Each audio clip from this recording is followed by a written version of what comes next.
attorneys, and any other negative thing you'd like to say about the profession. They're accepted here on the show tonight. I could just mute her if she gets out of hand. And we've got Fidji and tactical engineer and James that will be filling in on the civilian side for our videos tonight. But how's everybody going? Everybody ready for their Labor Day weekend? I will deliver. You know it. Well, let's get to our first video. Let's go to Houston, Texas, and the cemetery. Here we go.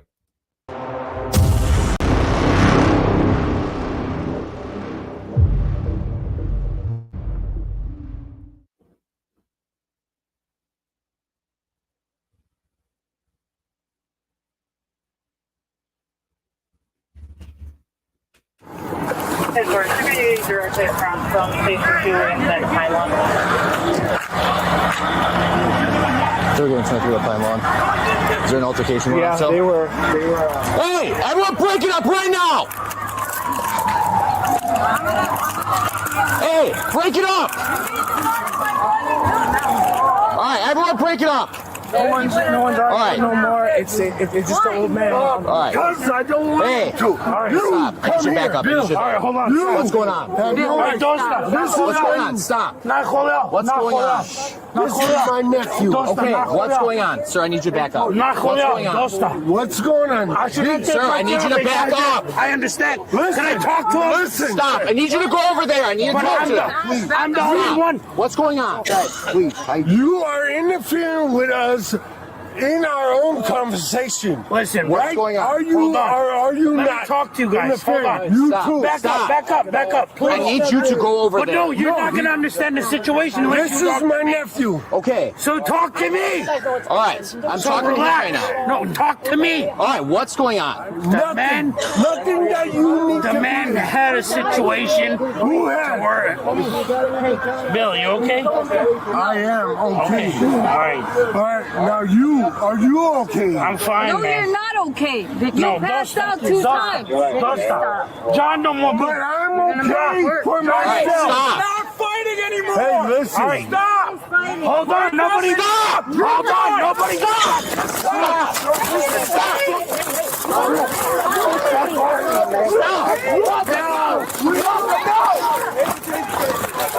What the fuck?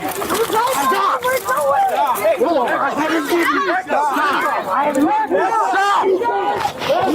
Put your hands behind your back. Stop.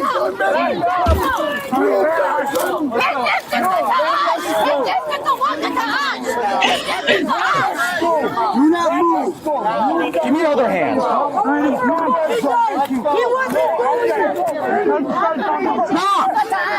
Stop. You're not swinging at the cops. Simple as that, guys. Oh, making talk. You know what's Can someone grab his shoulder and tell you? You know what's going on. You're good, Dad? He knows what's going on. He knows what's going on. Stop moving. Don't break my Stop. All right, he's helping. He's helping. All right, where are we going? Stay there.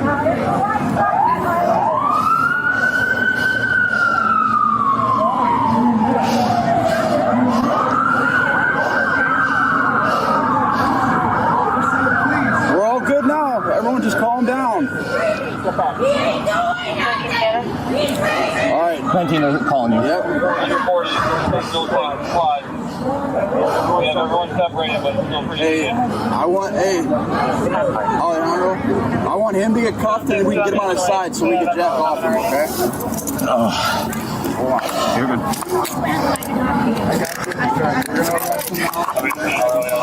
I want him off so if we can get cuffed up, then we can roll over. Oh, I'm sorry. Here you go. Okay. Bring him on. Just wait, you guys. Just wait. Get him on his side. Yep.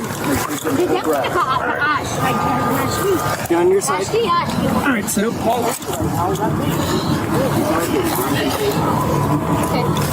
Sir, you up? You awake? He's unconscious. Hey, can we get the fire department? That's normal for him to be unconscious? That's normal?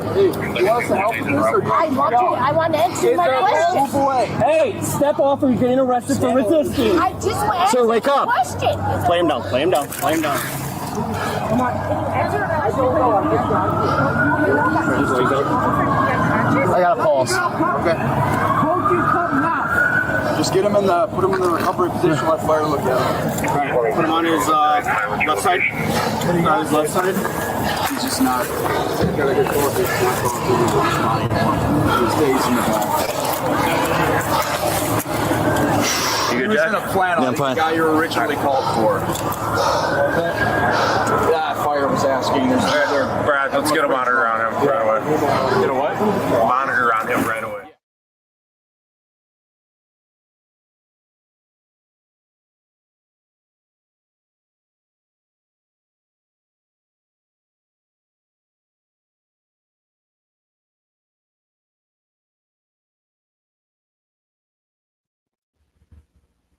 So George remains unresponsive to this day. That means he's kind of with us, but not.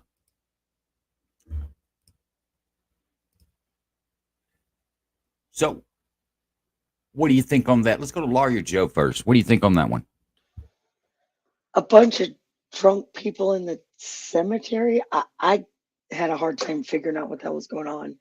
I mean, I don't think the cops did anything. They were there for some sort of a memorial. They'd been there for several hours, and I think they were consuming alcohol. There was a disturbance called by one of the memorial goers, or I say party goers, was called law enforcement. But it wasn't about the guy in the black shirt that ultimately was taken. It was about someone else. Yeah, the big guy seemed like, I don't know, he just needed to chill a little bit, and I didn't really see anything wrong that the cops did. I definitely wouldn't indict them for anything. So you get a no bill that you think the officers acted reasonable in that situation. Yeah. Very good. Welcome, Fidji. How are you doing this Labor Day weekend, holiday weekend?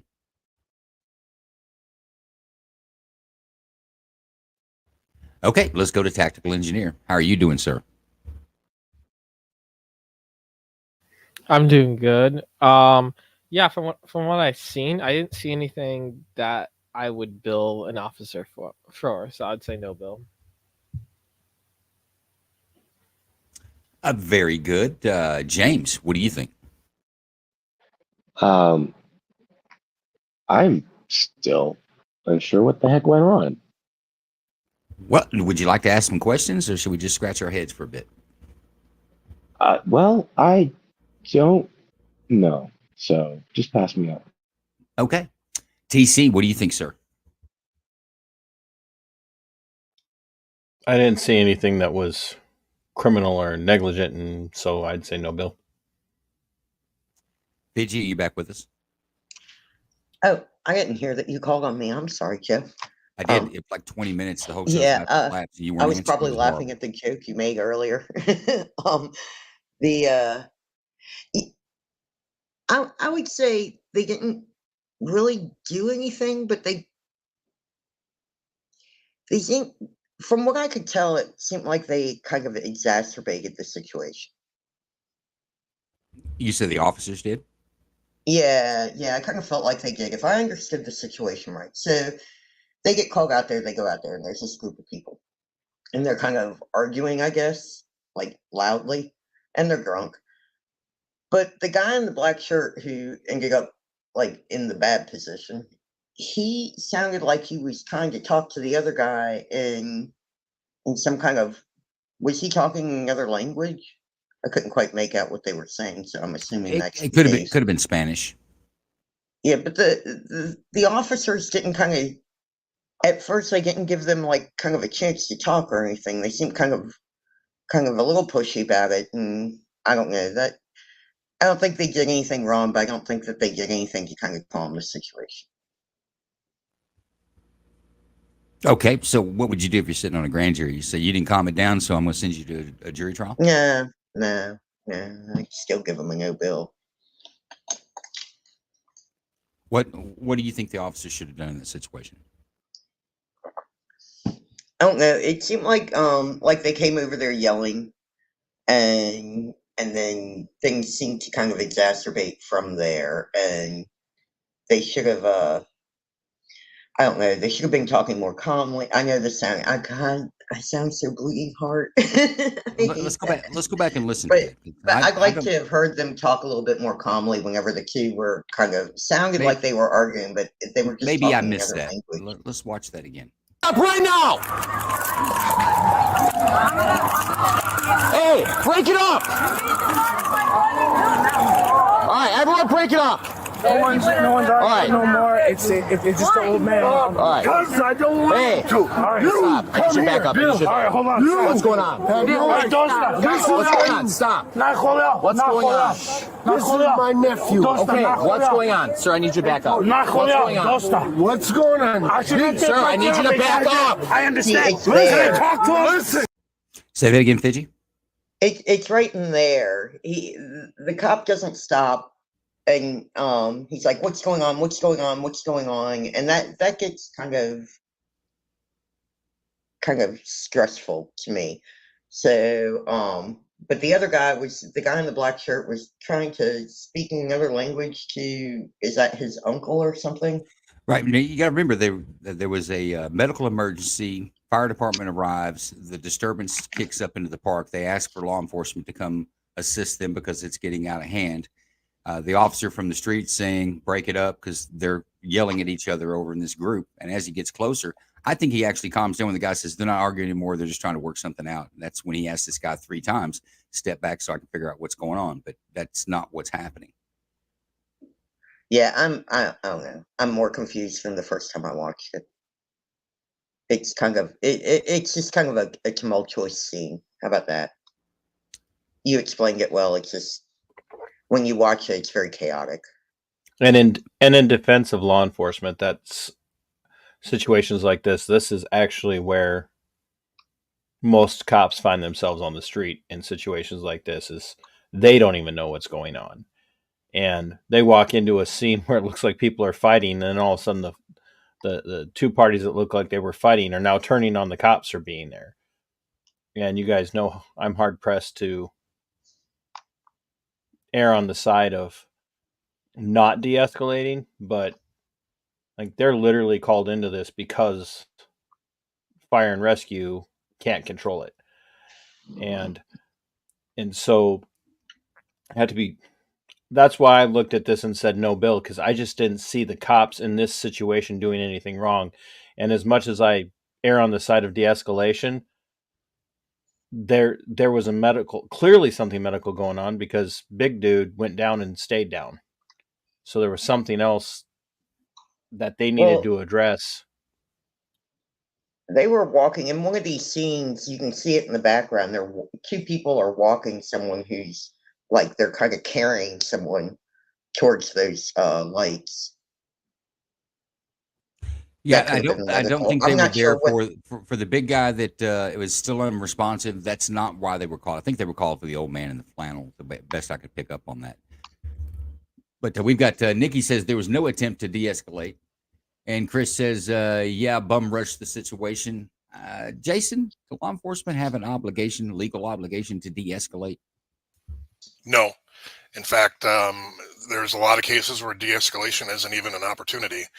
And this crowd, in my opinion, it was so unruly. Nobody was listening to the cops. They started with verbal commands.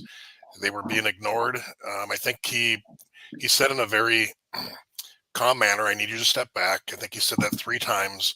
No, they just weren't being listened to. So it's hard to de-escalate something when your verbal commands are not working. This is a no bill. I think the officers did what they should have done to try to get control of that scene as soon as possible. And you know what? I'm going to agree with that. It was a chaotic scene. I think there's something else going on medically with this guy. He was tased, but he was responsive and compliant after he was tased. It wasn't until after he was handcuffed and set up that he went out and never came back. So not sure what the deal of it is. And I wanted to start this show. We had an incident in Dallas where 3 officers were shot, one fatally shot. It may be even in an ambush situation. Officers found sitting in a squad car with a gunshot wound. 2 other officers arrived and were fired upon by someone laying in wait. Suspect is dead. We've got 2 officers in the hospital, critical condition. So I want to throw that out there that those officers and this family should be in our hearts and prayers. That's a tough day for any department, and especially having 3 like that. And it's another situation where we've got some jackass out there that wants to play ambush and killing civilian cops. That just doesn't feel right to me. And I know a bunch of you guys in here, y'all hate cops. Y'all probably cool with it, but no matter how you feel about that, I think that you're a cold-hearted person if you're okay with a man just going to work and getting shot in the fucking head. Nobody would be okay with him getting. The dude was targeted. I found the article. The interview the police chief gave. He was targeted, like, specifically. That's messed up. People that we are had in the here same watching thing in Minnesota not long ago, didn't we? Where a guy made it look like an active shooter situation, and as officers arrived, he engaged them. I don't know if the whole story's out on that. Jason may know a little bit more, but my crew, the people that come over from my channel or from my Facebook, know I am an adherent to the non-aggression principle. So I don't care how much you might dislike an individual or a career field. The answer is not violence. And Amen. I will never support that, ever support that. And I will disassociate from anyone who does say that's the answer. And we got to ask Sonia Massey what's fair. The guy that shot Sonia Massey's in jail, and he'll probably spend the rest of his life in the penitentiary. I'm not sure what else we're supposed to do more than that. But yeah, I'll get you. I'm sure we're going to have more of that. Let's go on to our next video, guys. Let's go to Sparta, Ohio. Ohio, Joe. You ready? You're going to love this one. I just blame everybody if it's Ohio. They're all bad. That's pretty much what it is. They're all suspect in Ohio. Cops, We're not even. We don't even exist, allegedly. That's right. If we could just make that a real thing, things would be better.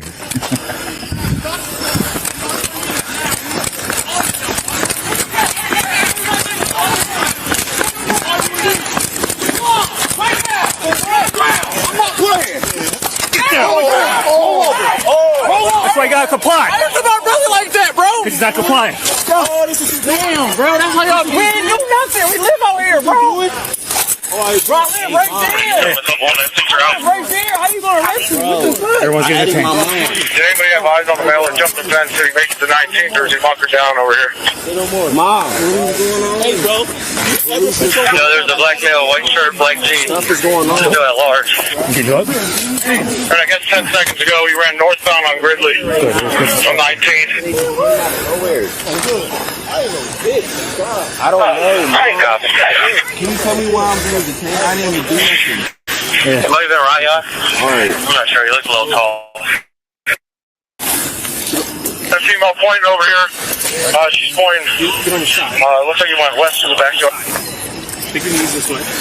Now move your butt. There you go. Ready? 1, 2, 3. Alright. Copy. I think you guys are on your own right now. We got a bunch to take. No, it was mine. 2-2, what's your on? Here, get stuck. I'm in the Christopher Cook. You know, we ain't running that, so why we getting in trouble? Just the tank now. Copy. Getting ours. You had to hang up on my mom like that, though. Why you kick my brother like that? That's crazy. How many times did I tell you to get on the ground? That was right. I don't know. Hey, but that was it, though. It's nothing malicious. Just get him on the ground. How many times do I tell you to get on the ground? You know. If you guys don't want to listen, that's fine. Then don't be surprised when we put our hands on you. I got on the ground. So then don't be It's surprised not you when you put guys. your hands on your family or your folks or your friends. No. Okay? I was fucking him. Oh, okay. My bad. I apologize. I didn't mean to interrupt you. McElroy wanted to ship me to you.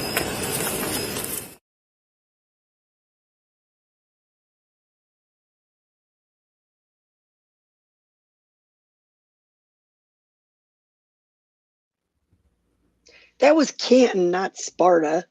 Didn't you say Sparta, Ohio? That's what the label I read on said Sparta officer kicks suspect.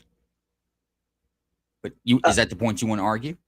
No, I was just Sparta is this tiny little village of like 150 people, and Canton is this huge like city. For Ohio standards. What's the point? I don't know. So, what do you think about the officer's actions there? I mean, I think I didn't see them use any unreasonable force. I saw them, there was looked like a kind of messed up, chaotic situation. And as I have said a million times, if cops show up and like initially like detain everybody, sit everybody down until they figure out what's going on for everyone's safety, I'm okay with that. I don't like it, but I get it, and I'm okay with that. I don't think they did anything wrong there. I'm a little disappointed. I thought there was going to be more out of you on that one. Fidgy, what do you think? They didn't do enough to de-escalate. Were they a little abrasive when they come in? No,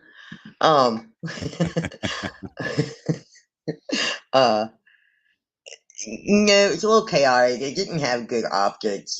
If the officer, the thing is, you didn't hear the officer. I mean, there was no video of the officer telling him, get on the ground, get on the ground, get on the ground. So, I mean, that's what I mean. The optics don't really look good, but if he gave him those commands and he didn't do it, no bill. Okay. Big James, what do you think? I didn't see anything wrong at all. So no bill.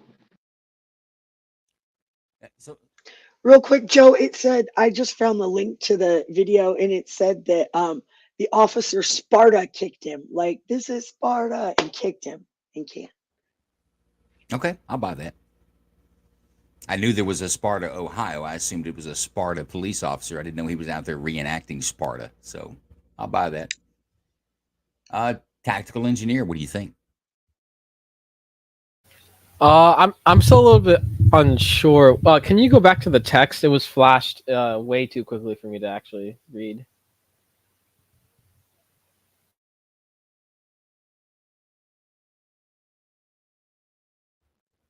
Let me know when you want to turn the page. All right, turn the page. Turn the page, he says. There you go. Somebody want to bring up Bob Seger? We were all thinking it. Man, I was thinking about my drill sergeant days. I had a guy in the thinking man position. He wanted to read a magazine during when we were in a barbershop for a haircut. So I put it down on the floor, and he was in the thinking man position. I said, let me know when you want to turn a page. He read a little bit of some Sports Illustrated. He paid for it, but he was able to read it. Yeah, okay. So after like reading and looking, I feel like I do have a problem. As a 2A absolutist, I really don't care if somebody's open carrying a firearm. The police were open carrying a firearm. So I'd probably indict. Yeah, you would indict him for what? In Ohio? For that. It is.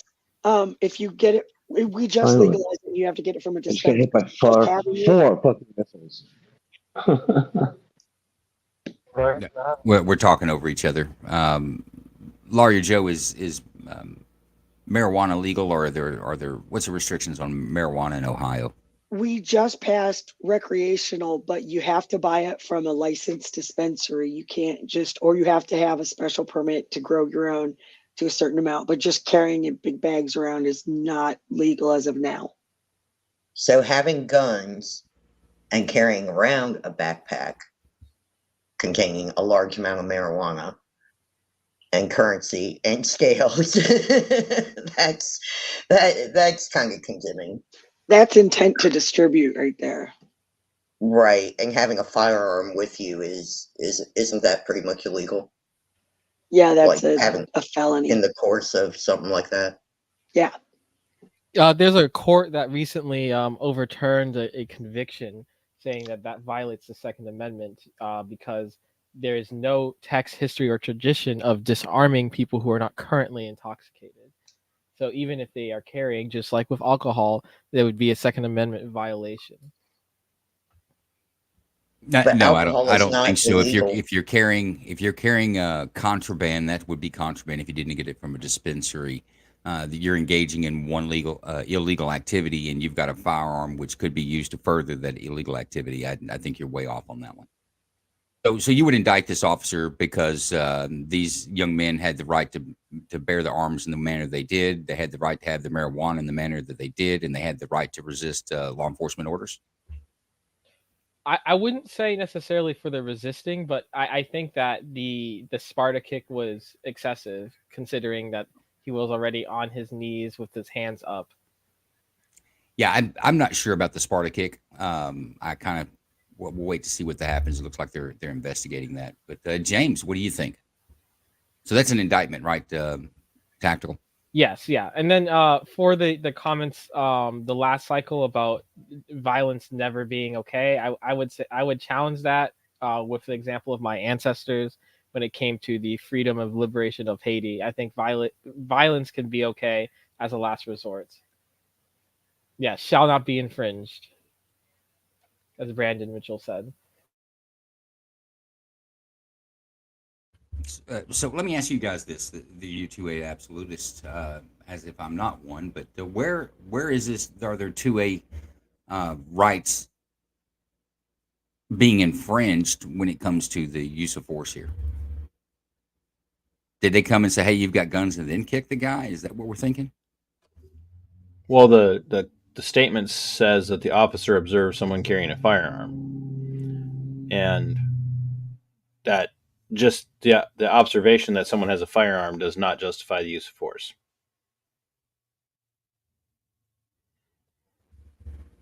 Okay.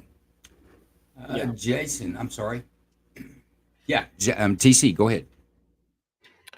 I believe that the Sparta kick, since that's what we're euphemistically referring to it as, was excessive, and I think the officer should be charged.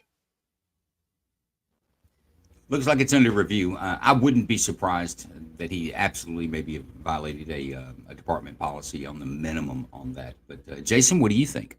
You've reviewed subordinate officers' actions, probably similar to this. What do you think about this? It's an internal review. I don't think charges will come from it. It'll be handled internally. No bill. Could cost that officer some time or maybe his job. Do you think? I don't know about his job. He might get some days off for it, but yeah, it depends. I'd like to see the other body cameras on how compliant those suspects were and whatnot. But based on the video I saw, I think there's going to be an IA done on it, and whatever the results of that is. But I don't think it raises to a criminal level.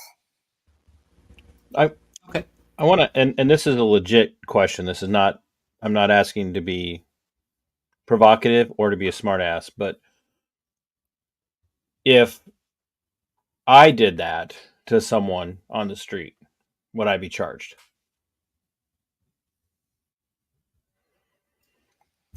Well, you gotta give more context. If you just walk If I saw a conflict going down and I thought I could help, and I ran up and I just Sparta kicked somebody in the chest as they were on their knees. So are you using? Let me ask you this: Are you using that force to prevent the unlawful force being used against you or a third person? I perceive it that way. If you perceive it that way in a reasonable person, and it meets that reasonable person standard, then I would say absolutely yes, you could do the same. So as a non-law enforcement, non-post certified or Tesco certified individual, I would not face charges for that. And not in my state, you wouldn't. Maybe in yours. Well, touche, Joe. I'm just saying. I see the comments over here where we talk about systemic law enforcement. When folks, if you work in law enforcement, you'll understand that no two agencies are the same. They may have some common laws if they're in the same jurisdictional state, but every agency works their stuff completely different. But that's for another time. But no, I would say that if you were using, in my state, you can use force to counter unlawful force being used against you or against a third person. You could defend like your wife or just an innocent person. If a woman's standing at a stop sign or a bus stop and somebody walks up and starts pelting on her, you run up and Sparta kick the guy. But in this situation, the person was completely compliant. Other than getting on the ground face down, but his hands were up. He was not aggressive. Yeah, I don't know. I don't know that he didn't violate the law on this one, to be quite honest with you. Okay, that's and I mean that because every state is so different, and even some jurisdictions are different on how they interpret this.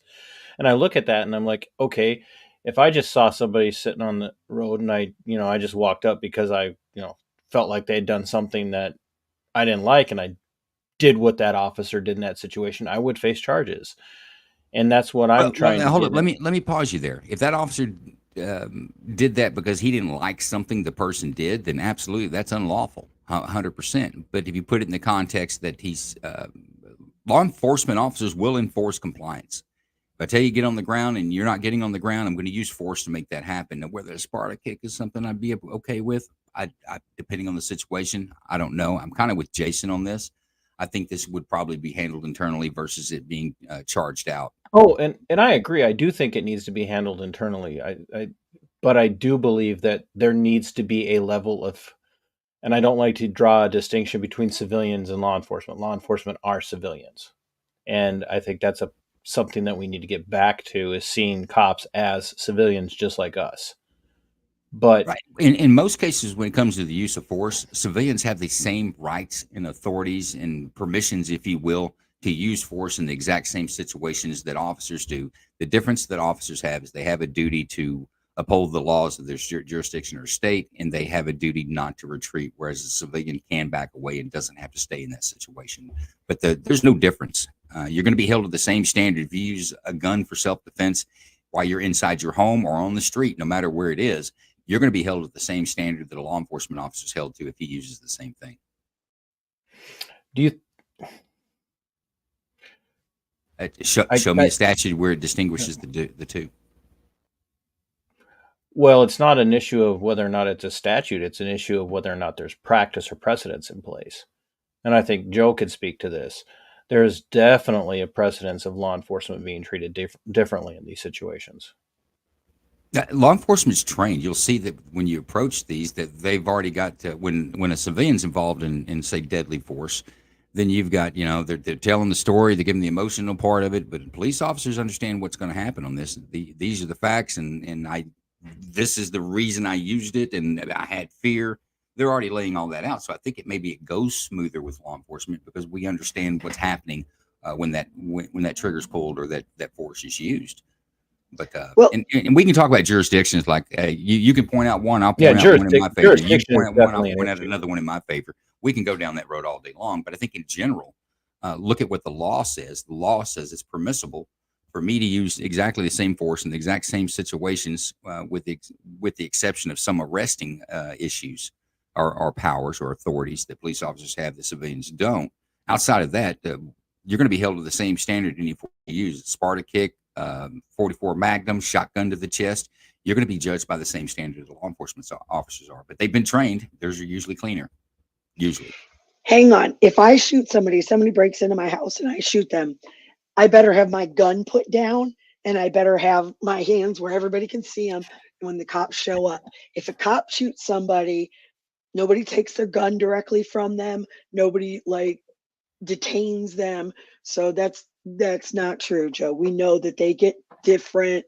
There's different treatment. And okay, yeah. Show me in the law where that is. Show me in the law where there's one standard for one and another standard for the other. Or we're just going to talk about an emotional argument. I can show you one in Massachusetts. Because there's a good example here.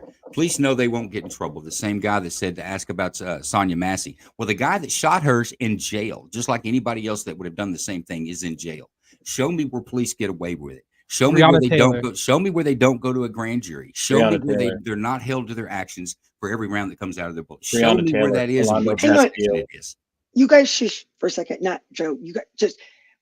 What I was saying is that there may not be a law or I'm just saying that cops are given the benefit of the doubt, whereas a civilian in a shooting situation generally isn't.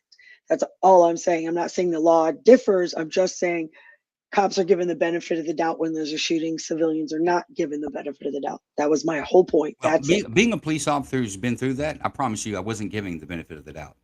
I was put to it. I was investigated by the Texas Rangers. I sat on a desk for 90 days, and I twiddled my thumbs and hope that the grand jury saw it like I did. So I was given no special treatment.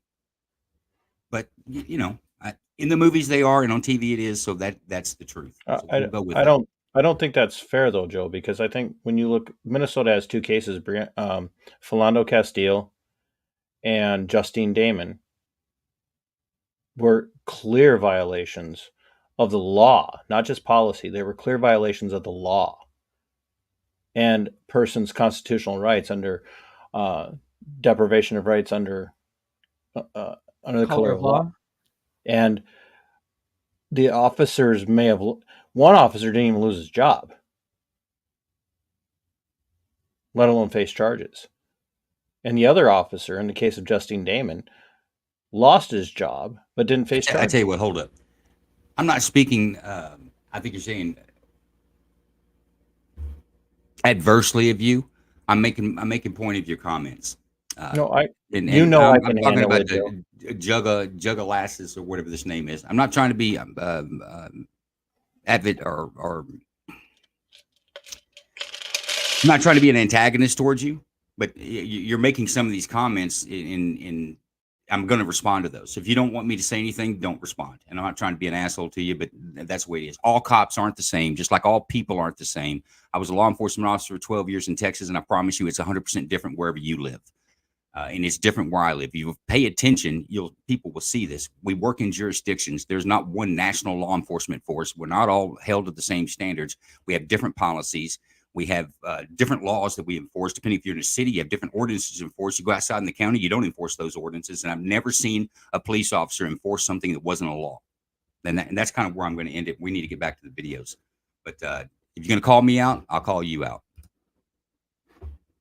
Let's go to Meanwhile in Oklahoma.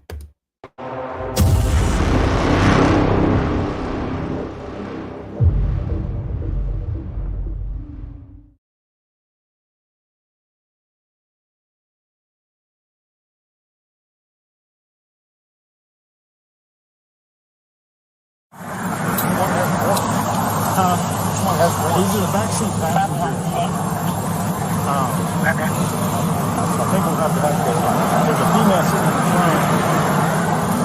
Let's have her step out.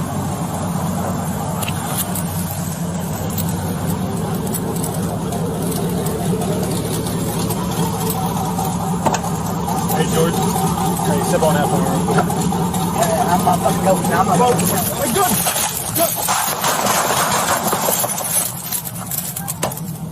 Show me your hands. Hey, hold on. Hey, bro.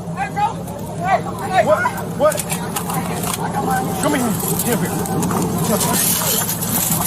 Come on, shoot score. Shots fired.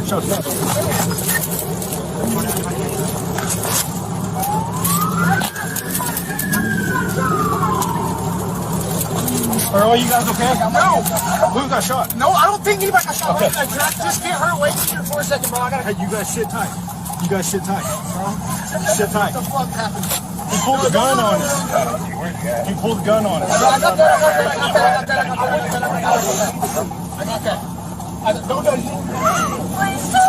Okay. Well, I'm not pointing at you right now. We're just trying to figure this out. He did. Let's start getting loud. Hey, I want you to do me a favor. I took the gun from some stupid kids over there. Okay, we will get to all that. No. I need you to come get up. Everybody don't keep your hands up. I need you to come get up. You got him. Just go. Come get one away. Okay, keep your hands up. 540, you got 20.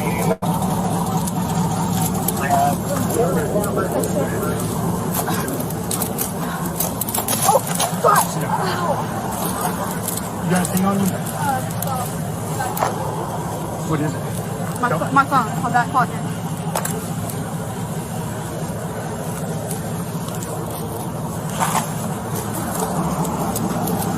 I'm going around getting him. Watch him.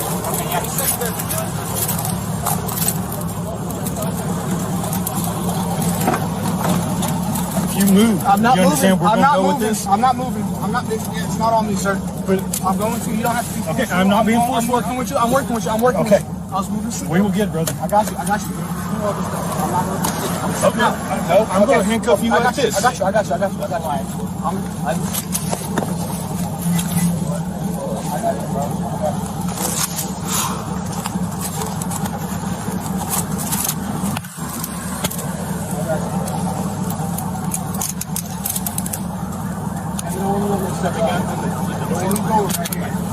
shotgun or anything. That's the back.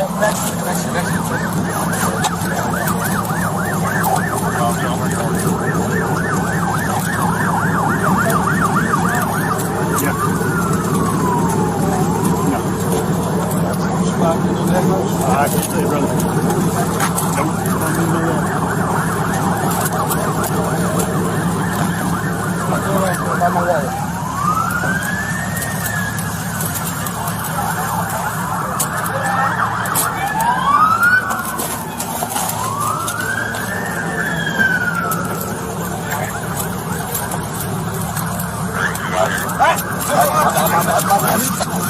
I was trying to get my phone off of that.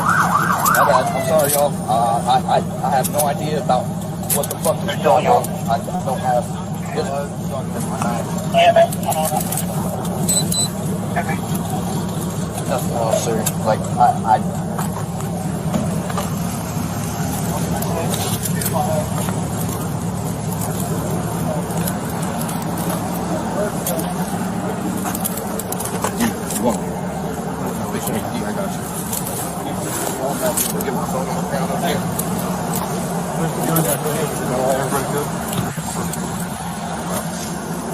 You good? Everybody's good? Who's hit? Contact 204, deputy of yours now. 2-3 uniform. Good. We're good. I'm good. We're good. 9 is confirmed. Which one has warrants? Which one has warrants? These are the back seat passengers. I think we'll have to there's a female sitting in front. So we'll just have her step out.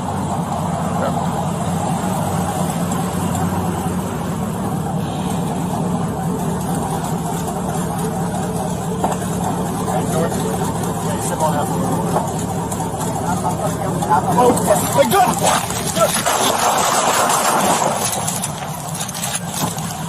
Go in her hand.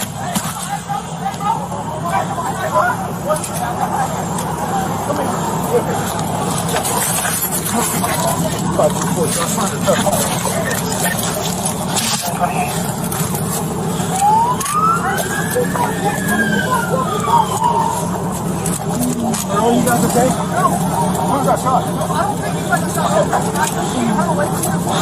Hey, you guys sit tight. You guys sit tight. Sit tight. Pull the gun on. Hey, we got a gun right here. Get this gun. I wasn't pulling it. I was going to hand it to you. I was just pulling it out of my deal. 540, we need some EMS. Yeah, I wasn't pulling it. I'm not stupid, guys. Sam. I'm trying. Sam. I'm trying. All I did was pull it out of here. I wasn't going to pull it on y'all. That was dumb, man. How do we know that? I'm sorry, guys.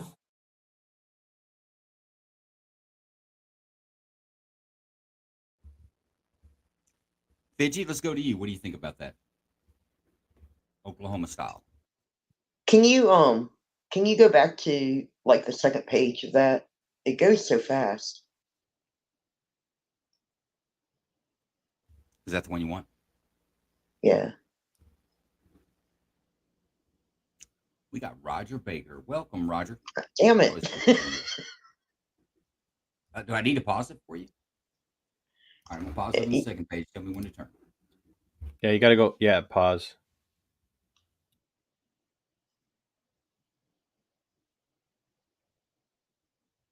Okay. I'm good.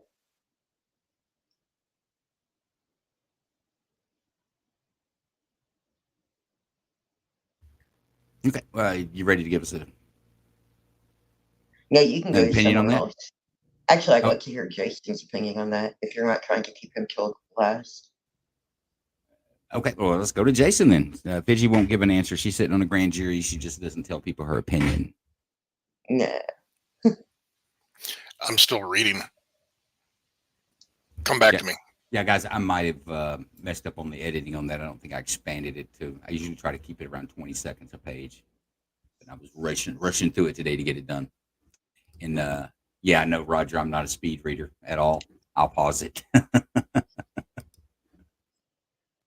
What about tactical engineer? You got any opinions on this one? From what I see, it looks clean. It's very stupid to pull out a firearm to hand to law enforcement. They don't know that you're doing it. I think that again, my perspective has changed a bit after listening and being on this panel. Like, when you have to make split second decisions and stuff like that, like that's a line that you'd probably not want crossed. So I I give it to the officers. I think that was a good shoot. Like, he could have been just as well trying to shoot at them, putting everybody's lives in danger, especially the people in the car, which is crazy. He could just leave it on his hip if he needed to, and just raised his hands and being compliant. In that case, I think it would have been just fine, unless proven otherwise. Now, great. And I saw comments. Why did they throw the female down? I think they're maybe a little bit drove up, but getting everyone out and trying to figure out really what's going on. I think is what we're seeing there. And Brandon Mitchell asked why were passengers ID'd. That's one where they had reasonable suspicion, and at this point they have probable cause, so they can ask to ID anyone in the vehicle at that point. Unfortunately, yeah, because of Terry versus Ohio, which probably should be overturned. Yeah, I'll be honest with you. The look on his face and his movements didn't look like he was handing a gun to law enforcement, in my opinion. But he said he was. I'm gonna try to get it and play it again. I mean, he literally pulls the gun out and points it at the officer, which is probably not the right way to hand one over. But who sees? And Brandon says he doesn't agree with how aggressive they were with the lady. Well, I think I get what you're saying, but I think that's fair considering the guy who initially had the gun got like very gently, like here, lean up against the truck while I put handcuffs on you, and she got taken out and thrown down. So there is a valid question there. That might be a training or internal review question.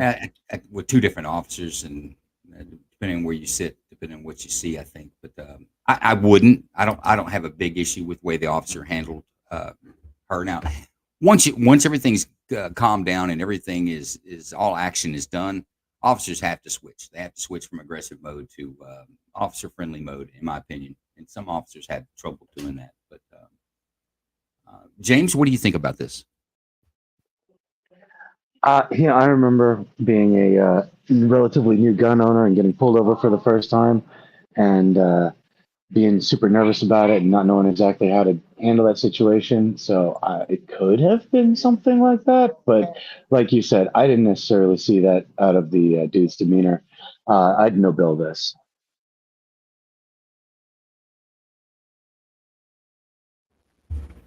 Very well, no bill. Where do we have? Give me a second here, folks. TC, what do you think about it? Who'd you call? You called me? TC. I've already called Go on you, ahead. Fidget. You said I'm Go not ahead, going to give Joe. you. I'm not going to give you an answer. Have Joe, have lawyer Joe go first. I'm thinking about this one a lot. Go ahead, lawyer Joe. Or did All right, you well, go I on already? guess I thought you did. I guess tonight I'm on team Joe and Jason because I think they did. This dumbass in the back's lucky he didn't take like 2 in the chest, 1 in the head. I mean, that you don't pull a gun out. I have a 23-year-old son. If he is carrying a weapon legally, he would never. He knows to just put his hands up and say, I have, this is what I'm carrying. It's on this side here. I'm not touching shit. This guy just pulls it out and goes to hand it. I don't blame the cops in the least for shooting at somebody who pointed a gun at him. I mean, yeah, and at least it wasn't in the back, it was in the face. And I mean, they were kind of rough with the lady in the front, but I don't think it was like they weren't sure at that point. Did anybody else have a gun? The first guy pulled a gun. Did anyone else have one?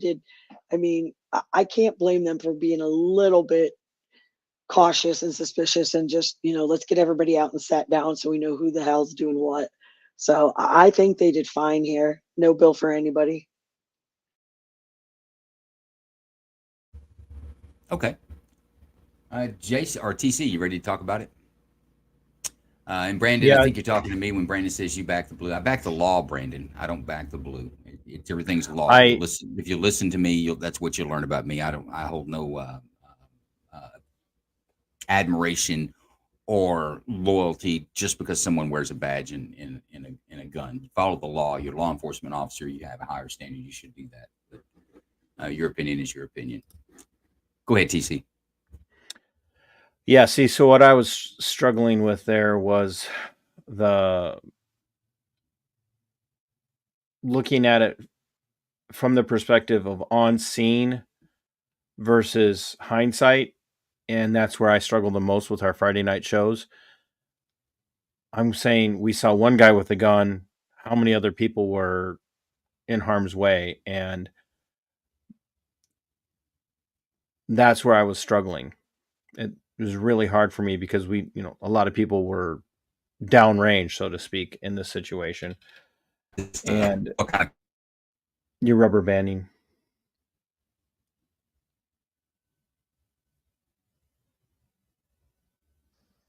Is it me or is it Joe? I think it's Joe. But I want to respond to Brandon while Joe's doing whatever Joe's doing. Said so there was reasonable, articulable suspicion of a crime to ID passengers. They don't need articulable. They had reasonable suspicion to pull the vehicle over, and as soon as they approach, they're right now doing what's considered a Terry stop, a stop and frisk, essentially. And the Supreme Court has said that they have a right to ask for identification. Even if you don't have it on you, you're expected to at least give your name and why you are where you are, as long as it's at a reasonable suspicion stage. If they go to probable cause, then they could just arrest you. They don't give a shit who you are. But they do have a right to ask you for identification. You don't have to comply, but that's one. Even like, I'm like, look, I'll just call you a bad name in Irish. I don't care. What do you mean it's bullshit? I don't know where you got your law degree, but you might want to. Yeah, Lawyer Joe, my recheck back. that. Can you guys hear me now? I'm having some connection issues. Yeah, we can hear you. Okay. Yeah, I'm just getting told I my think Brandon. take on it. I think Brandon's talking about me. And Brandon, I'll tell you that yes, more than a few that I recommend dismissal, and I filed charges on 2 officers for actions they've done that were unlawful. So you can keep attacking me. You can keep running around. Go back to TV and go back to your movies and get all your legal knowledge there because you sound ignorant, to be quite honest with you. But you can call bullshit all you want. I can back mine up. It's like being attacked in here because what none of you do in this little line over here, you'll keep going and voting for the same lawmakers that make the laws that your law enforcement enforces, but you're going to blame the police because they're enforcing the laws of the people that you elected to put there to make the laws for them to enforce. It's really weird. But TC, I think you were in the middle of something when I had connection issues. Did you finish what you wanted to say? You want to go ahead? I was struggling with trying to look at it from on scene versus hindsight. I don't know if that makes sense, but that's where I was does. at. Let me ask you this, because this is the way the law is. What does the law require? Go to the toy gun situation. If it looks like a real gun, a reasonable person wouldn't believe it's a real gun. An officer used deadly force because it's presented on them, but we find out later it's a toy gun. Should that officer be in trouble? A reasonable person would have believed it's a gun. How is he supposed to know? Is he wait to see if a bullet comes out and hits him in the chest and then go, oh, no, that's real, or no, it's fake? I think we can't do the hindsight. I understand your point. That's where I struggle the most on Friday nights, Joe, is not what you're saying. It's trying to not hindsight this because I know how grand juries are supposed to work. And they're supposed to work on what is the officer seeing and comparing what a reasonable officer response versus a reasonable person response is. And that's my biggest struggle in the Friday, when we do Friday nights, is separating those two and looking at it specifically from a reasonable officer perspective. And I think from a reasonable officer perspective in this situation, that officer had every legitimate reason to see that gun as a threat. I'm still struggling with the other people who could have been hit, and who do I blame in that situation? Do I blame the suspect with a gun? More than likely, I'm going to blame the suspect with a gun. Like, why would you fucking do that to your friends? And that's and everybody's right. You just don't pull a gun out and go, "Oh yeah, I was just handing it to you," and so I'm looking at this going, yeah, probably a no bill. Yeah, I think it's no bill. I'm watching the video there. He not only takes or hands the gun, but he's also pulling the leg out like he's getting out. Now I know what he said, and that very well may be true. It was just a really dumb way to try to hand. Here, let me hand you this police officer a gun on a traffic stop, barrel first, and my hand extended out. So it's it. I get it, and I get what you're saying. There are times, and we seem to live in a society now where every deed must be punished, no matter what. Somebody's got to fall for it, and I kind of go that there's sometimes nobody needs to be put in the penitentiary, and that not just police officers but civilians as well. Not every crime has to be punished. I think we need to look at it what a reasonable person would have believed at the time when it comes to the use of force, not just deadly use of force, but any use of force. But we're running a little bit behind. Go ahead. I want to, while you're getting ready to go to the next video, Go I ahead, do want to Jason. say something really. I do want to say something really quick to my crew, guys. You know how much I hold law enforcement accountable. If you watch my live video yesterday from outside of the courthouse in Olmsted County and what happened with Trooper Roper yesterday, you know how emotional, like how much this stuff hits me in the heart. One of the reasons I agreed to do this with Joe is because I respect him. And I know that Joe will be reasonable. So I will never chastise any of the people from my channel who come over here and watch, but I will ask you guys, I know how smart all of you are. I know how intellectual all of you are. Use your intellect combined with your emotional responses and engage with Joe in giving him the benefit of the doubt. Because if you engage with him, he will respond to you in a positive way. And he has helped me most very recently with a case that I'm investigating, and Joe will back me up on that. I'm investigating a case, and Joe has been very happy to respond to me. So just give him some time. Once you get to know Joe, you're going to see he is reasonable. He's not just back the blue at all costs. And that's why I do this show on Friday nights. That's also why I take a break on some Friday nights. So, because I sometimes need the break. So, to everybody that's coming over from my channel, please just be patient with us because we're all on this journey together. Look, folks, I'm willing to take on any debate, but make it a debate. To say that I just back cops. I mean, you don't know me, or you haven't listened to me, or you don't follow me at all. If anyone that does would know that I don't. I do look at the law, and but the reason I look at law is because not just this police officer, these people sitting in this truck in Oklahoma, but every citizen in Oklahoma is subject to these laws. I think we have way too many laws. We need to get rid of some of those, and I'd like to see a movement to do that. You take away a law, you'll take away law enforcement's ability to interject themselves into people's lives, is the way I look at it. But let's go to Jason. Jason, you want to give an assessment on this before we go to the next video? Sure, real quick. I brought this up a couple weeks ago.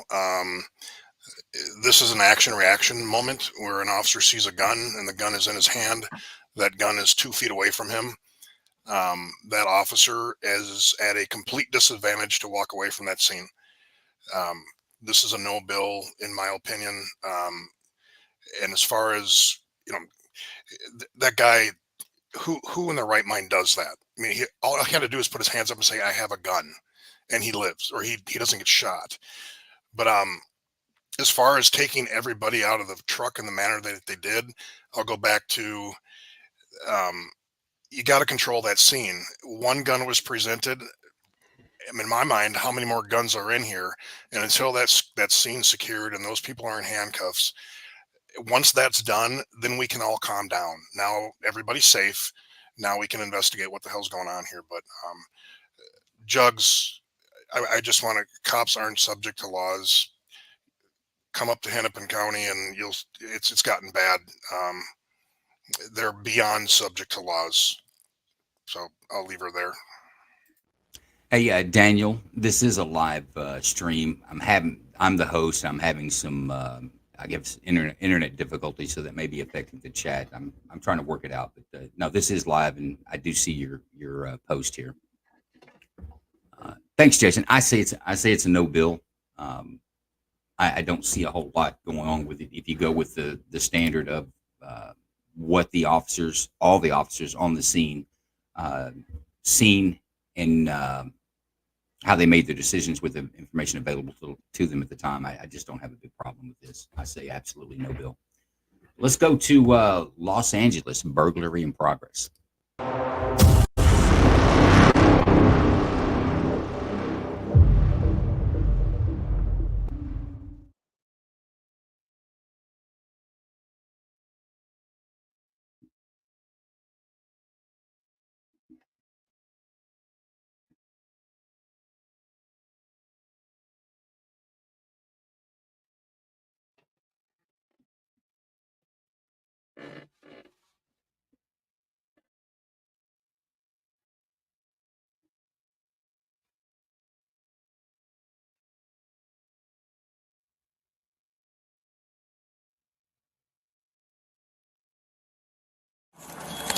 Hey, they got somebody inside.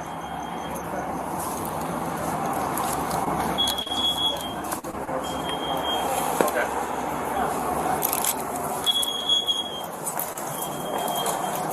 Yeah, people in there looks like they're having sex in the bedroom. Yeah. They're having what? Banging. Oh, Did he say They're having banging? what? He said banging. Yes, he did. Fire department's not used to having cameras on. That's the crazy shit. They're hiding in there having sex. Open the door.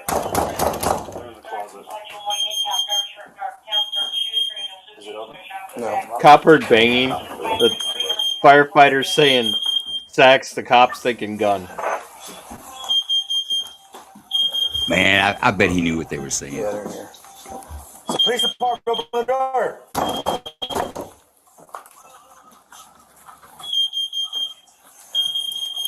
Might get a better response saying fire department, open the door. Yeah, probably not. Let's check it out. Brandon will address this. Like, where are the prostitutes? LAPD, open the door, or we won't kick it in.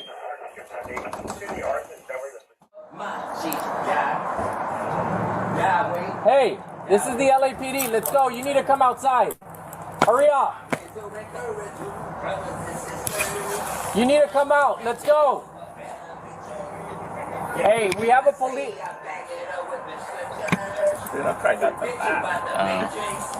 Hey, we have a police dog on the way. He may inflict injury and you may end up getting hurt. I recommend you come out. Let's go.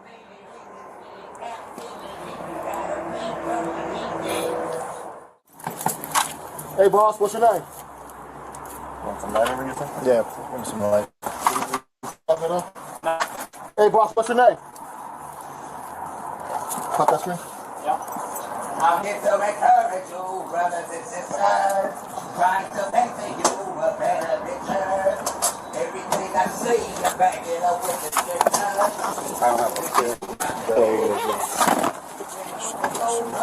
You guys see us out?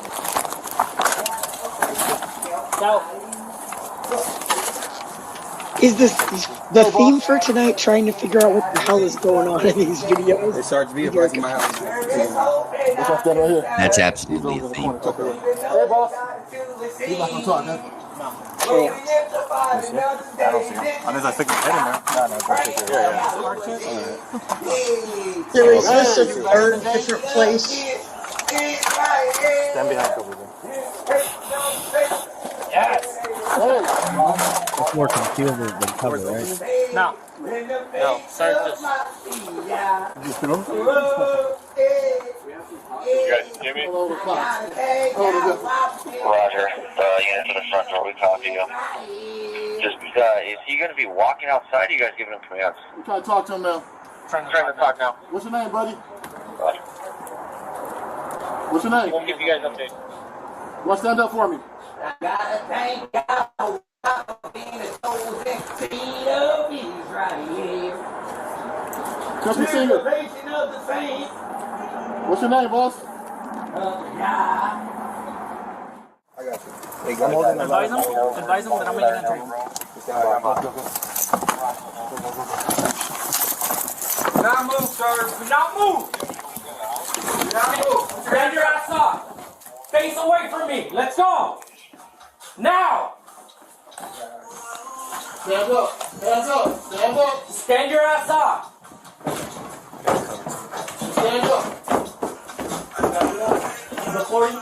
I got to be back. Alright. I got to be back. You got 6 hands? Hey, let me see your hands, man. Let me see your hands.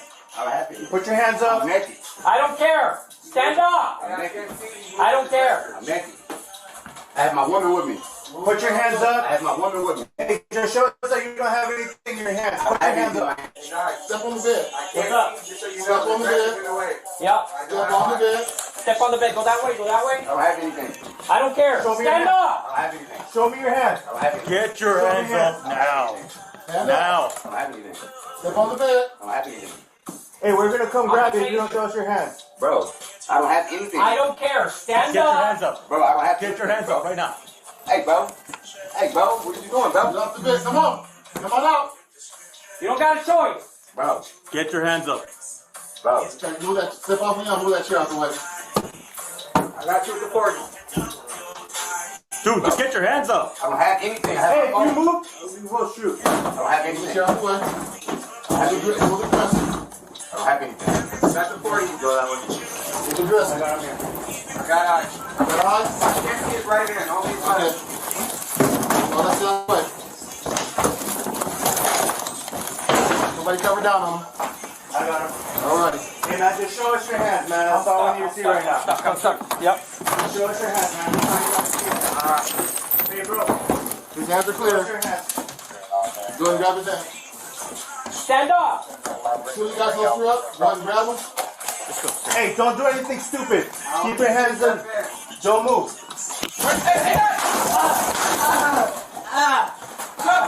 It was a little late to tell him got not to do it. anything. Fire shots fired. No shots. Bring back. Get bean back. Stand by. Bean back. Stay down. Say that again, PC. Do not move. Do not It move. was a little late to tell him not to do anything stupid at that point. You shot me, bro. Don't move. You shot me, bro. Anybody shoot? Bean back. Bean back. Leave the knife. Do not touch the knife. You shot me, bro. Anybody shoot? Anybody shooting here? Not me. Not me. Okay, step back. Step back. Step back. Do not touch the knife. You're going to get the bean back again. Do not touch the knife. No, move the knife. Okay. Hey, he's covering himself. It's all right. It's all right.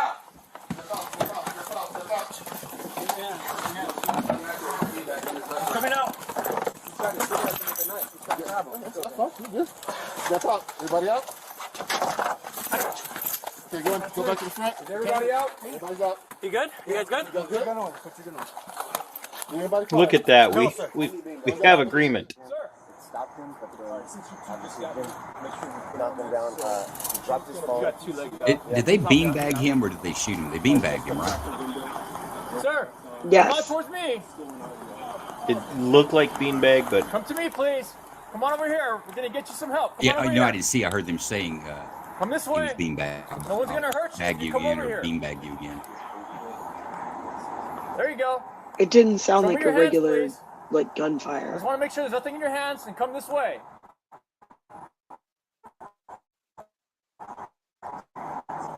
Sir, it's safer for you over here. It's not very safe over there. I want you to come over here where it's safe. Get on your knees, you're gonna get hit, and it's gonna hurt. If you don't want to get hurt, get on your knees. Get on your knees. Get on the ground. All the way down on the ground. Get on the ground. We think you have a knife. Then get on the ground and follow my commands, or you're gonna get hurt. And it's not gonna feel good. Get on your knees. Drop the blanket now. Drop the blanket. you don't, you're gonna hit. If you move.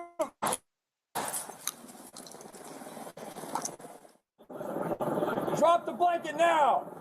If you don't drop that blanket, you're gonna get hit. If you move,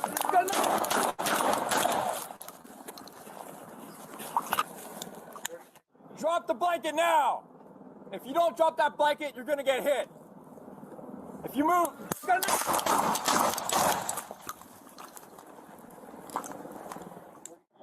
drop the blanket now.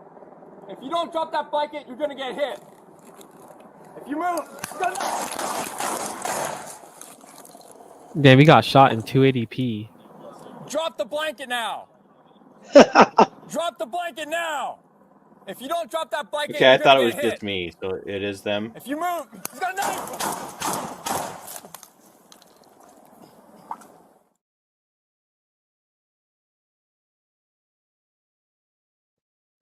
Now, Daniel, let's give you a little context to this shoot.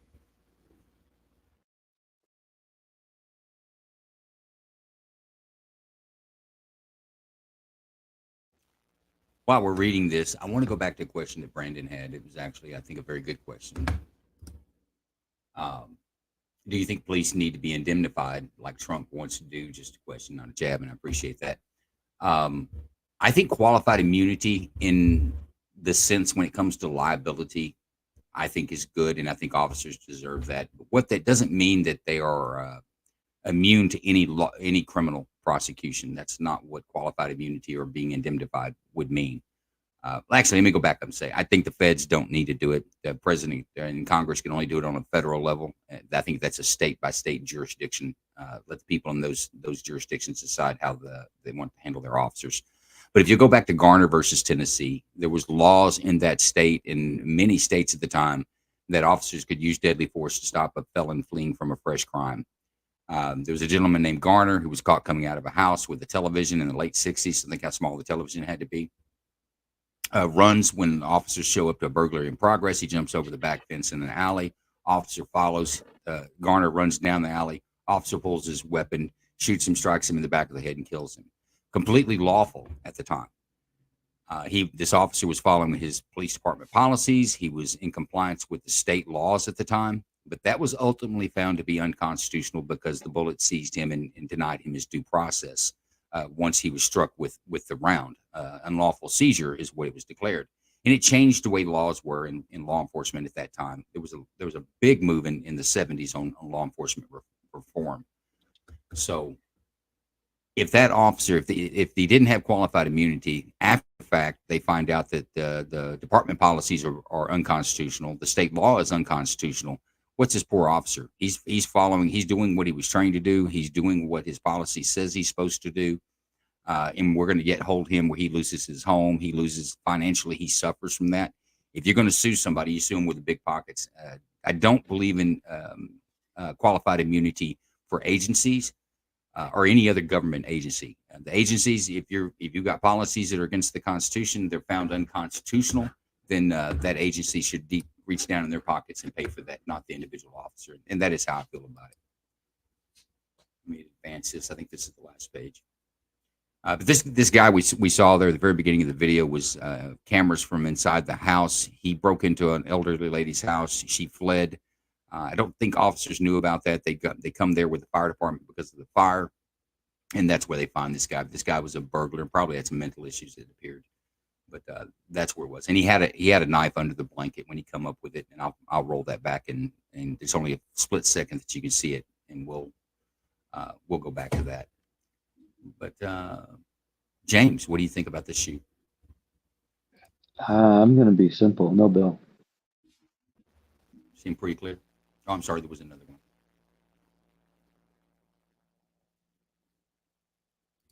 All right, let's go back to that actual fatal shots here. See if we can see that. So, James, you're a no bill?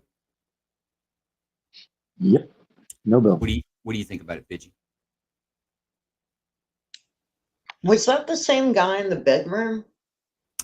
Yeah, it turned into a BP or barricaded person at that point.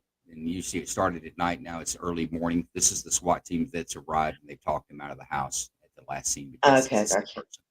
Yeah, that's a no bill. No, I think they get bright. Okay, Lawyer Joe, what do you think?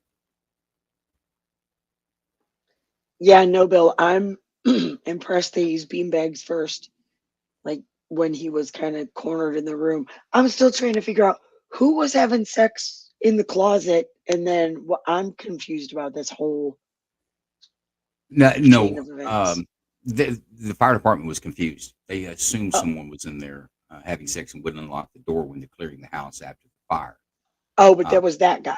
Yeah, it's that guy. Oh, okay, the crazy. You heard he guy. said he had his lady behind that little thing. She's just a real small lady. I heard him say that. She's under the blanket now. If you'll see that, she's just real small. I heard him say that, and I'm like, dude, there's nobody else back there. No, I think they did good using the beanbag when they knew he didn't have a gun or anything. Actually, they didn't know, and then he came out with a knife anyway. I mean, yeah, no bill on any of them. And if you look at the beginning of the video, he uses the flashlight on his phone to find a knife in the sink. Then he starts the fire. Yeah, I saw that because I'm like, why is that towel on fire and why is he throwing? That dude is mental. Yeah, I'm sure there was some mental issues there. I'm trying to see if we can catch. I'm personally offended for all the invisible people who don't get to have sex because we can't see them.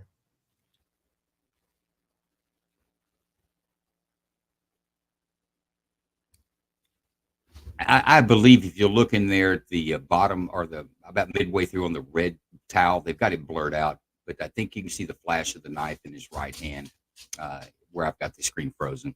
But he did have a knife when he come out under the blanket.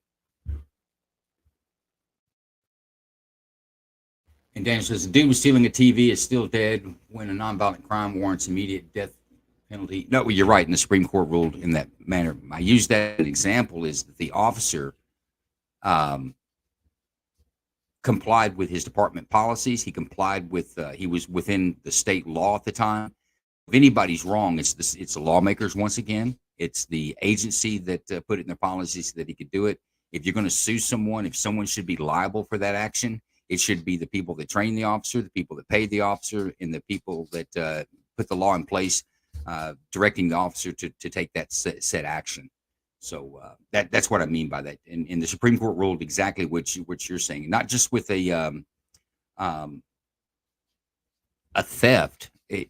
After that, everything changed. The only time law enforcement can have justifiable homicide or justifiable use of deadly force is very simple. It is the protection of or they believe that their life or a third person's life or is in danger or both are in danger of serious bodily injury. That's the only time you can use lethal force. And it goes back to Tennessee versus Garner because when law enforcement officers use lethal force, we're denying them due process. There'll be no arraignment. There'll be no a jury trial. We are guaranteed those in the Constitution. So when we use deadly force, we're negating all that. So there's only those two times is when lethal force can be deemed justifiable. Any other time, like we heard a lot in the Trump assassination attempt. Well, the officers they couldn't get the command to shoot. There's no such thing. No police or law enforcement leader can direct a subordinate police officer to use deadly force because the person that pulls that trigger, no matter his rank, that is the person that will be held responsible for that use of force. And the standard is that a reasonable person would believe that themselves or a third person's life or their body was in danger of serious bodily injury. That's the only time that justifiable homicide or use of force, deadly force, is good. And by the way, guys, it's the same standard for us. It's exact same. Someone's breaking into your house. Well, in Texas, we have something a little different. If you're kicking in my door, I don't have to wait to see any more evidence of your intention. I can assume as a civilian, I can assume your intentions are not good if you're breaking into my house. I can drop you before you come into the door. That's the way I feel about that. Yeah, here in Minnesota, I have to jump out my bedroom window. Yeah, you know what? Run.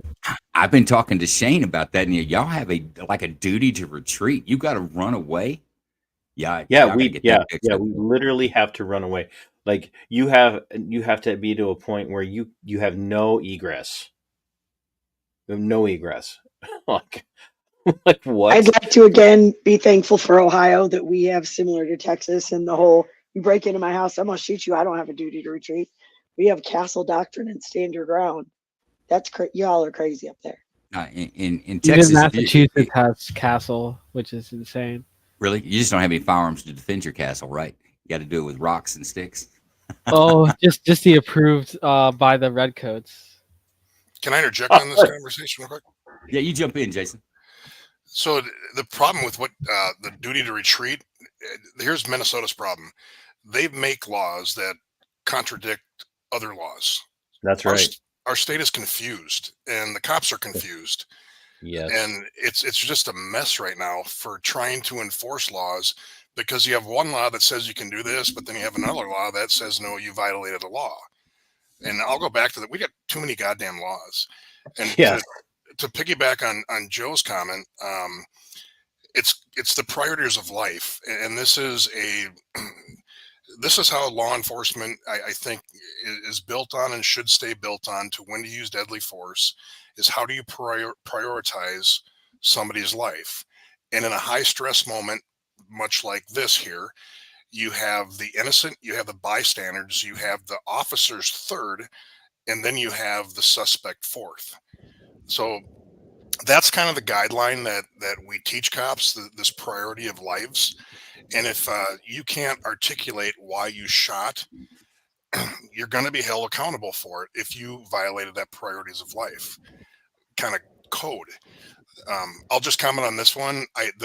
Obviously no bill, but I hope everybody understands now why the 21-foot rule is a real thing. This guy is probably a good 20 feet away, and when he actually hits the ground, he's within 4 feet of them, and that's still a bladed weapon coming at you.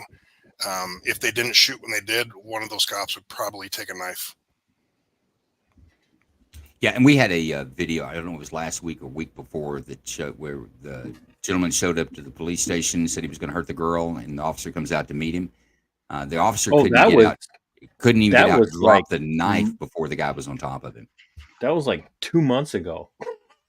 No, it wasn't. It was like the last 2 weeks, man. No, it was. It was. But you still remember it, don't you? You shut up. But to piggyback real quick on Jason, I'll give you a perfect example of how confused, and I know Jason will understand this. And Jason, just give me a yes or no if you remember this. Going into 2020 with the particular virus protocols, when our governor ordered us all to mask up to be able to go out and like even buy groceries, there was a law in the books that said it was unlawful for you to wear a mask in public. And he gives this executive order telling everybody to mask up. And now the executive order is gone and people are still masking up. And I actually talked to a law enforcement friend of mine the other day, and he's like, part of me wants to just like stop these people when I see them walking in a store and I'm going in for a shoplifting call or something and tell them I'm writing them a ticket. He goes, but I don't know what I can do because now it's okay. It's just okay. Even though the law says you can't. So it's just, that's Minnesota. There's a lawsuit going on for that too right now, with when kids had to mask up in school because of the statute that says you can't wear a mask unless it's religious based. So that's the whole point of my state. It's like, I'm confused. What the hell? Imagine being a cop. I don't know what the hell I can do right now. And I'll tell you, in Minnesota, cops are just afraid to do anything. They're so afraid to go to prison that honest to God, true story. We did training. I had 50% of my department, the young guys, who did a scenario where they would rather take a bullet than go to prison. And I'm more concerned about the future of law enforcement because of a lot of the opinions that are being thrown at these young cops. They're just scared. They don't know what to do, and they're going to get hurt. And it's moving forward is very scary for me in my mind, seeing what I'm seeing right now. On what type of law enforcement are we going to have in 5 years? No, and I think that your state brings that to the forefront. You're right. Your state's confused. You're not even sure what a woman is. I've been thinking about maybe putting together some billboards. I can explain it in just a couple of sentences. But I know what it is. It's not all Minnesota. It's not? I know what a woman is, Joe. Is it just the majority? Well, we have tampons in our boys' bathroom, so I know you do. Yeah. We don't do that in Texas.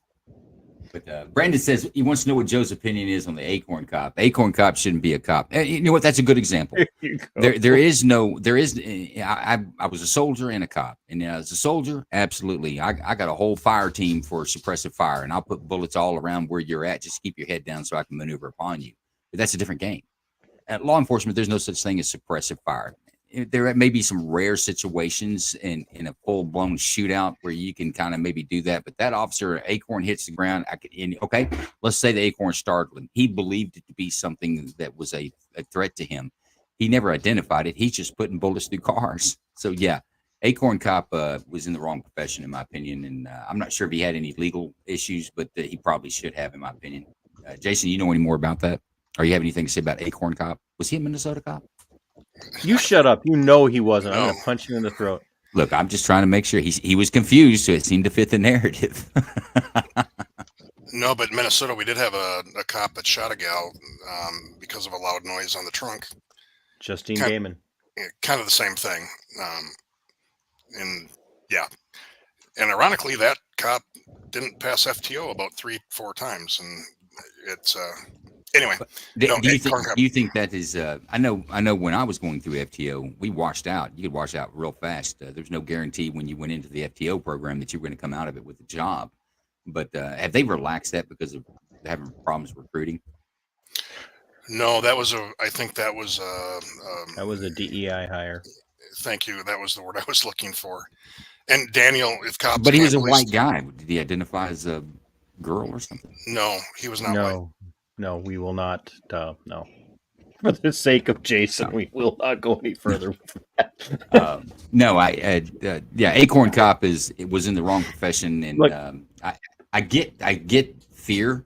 I don't care who you are. If you're a police officer, you're gonna experience that at some point. If you're a soldier in combat, you're gonna experience that at some point.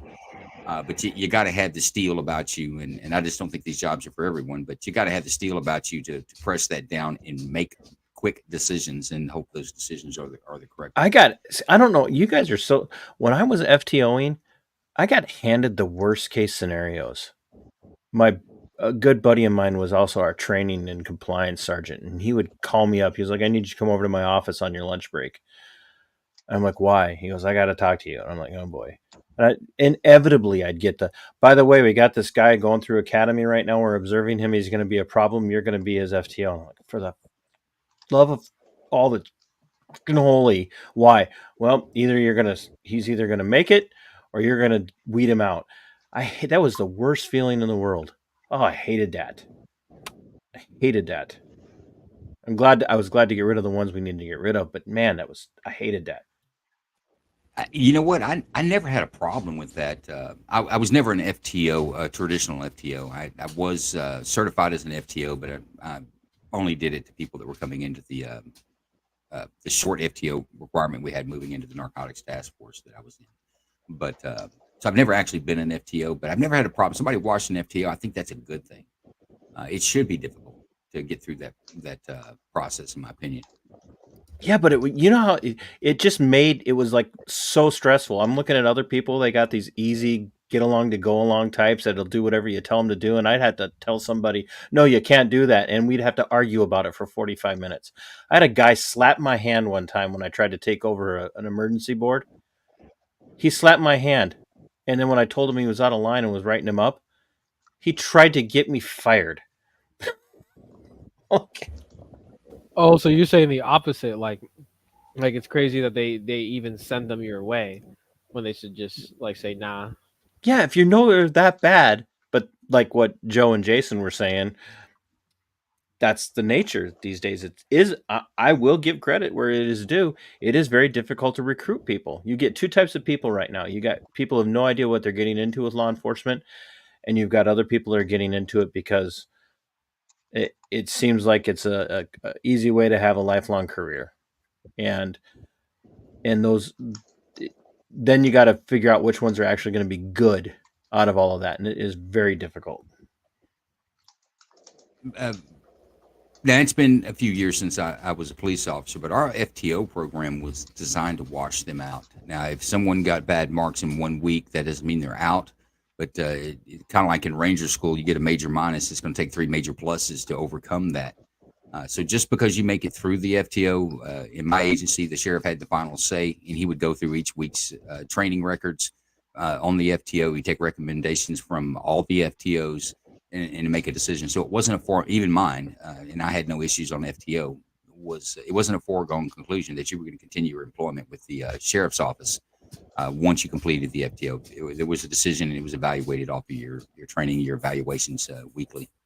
But maybe that's changed. I hope not, because I think this is the type of job, just like some of the more difficult jobs in the military. You should have a high washout rate because it's just not for everybody. If they don't meet that standard, you don't need them. There's no reason to try to force a standard that they can't make. So let's go. We're running a little short here. Let's go to a hostage situation.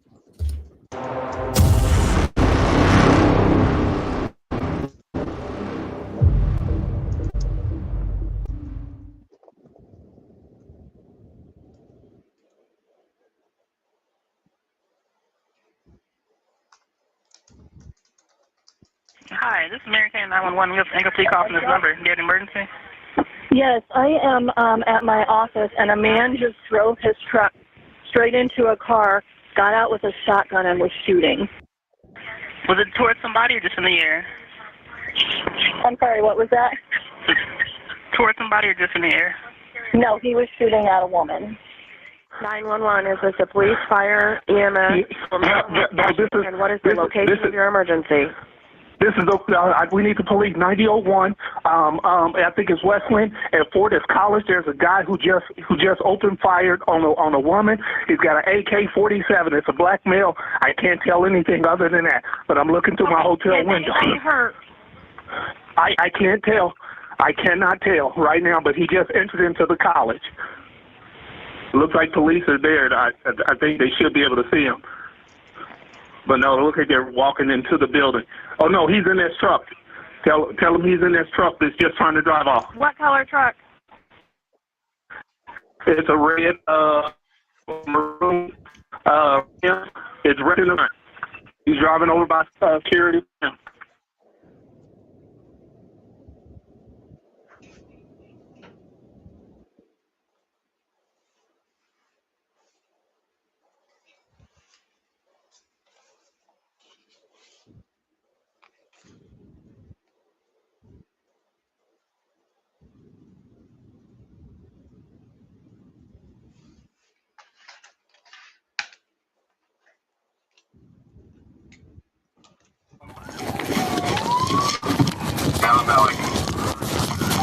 Drop it! Get on the ground!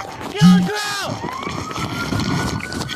8443. Hey, we have to go in there. We have to go in there. 8443. Please show your hands now!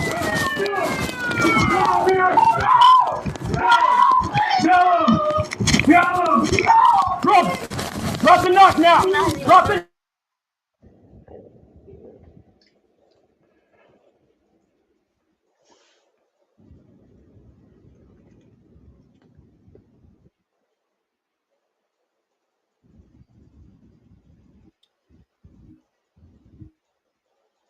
Did it freeze for anyone else? Yeah, No, for me. not weak, not breathing. Gunshot wound to the head.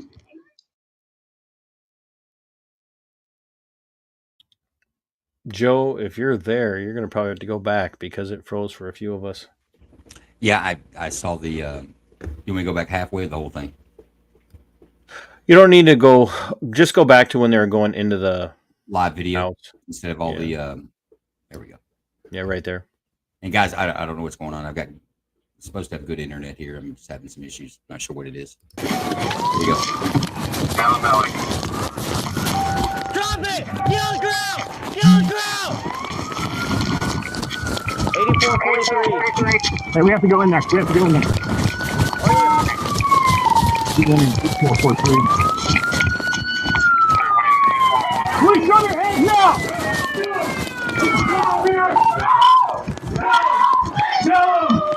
Get him! Drop the knock now! Drop the knock now!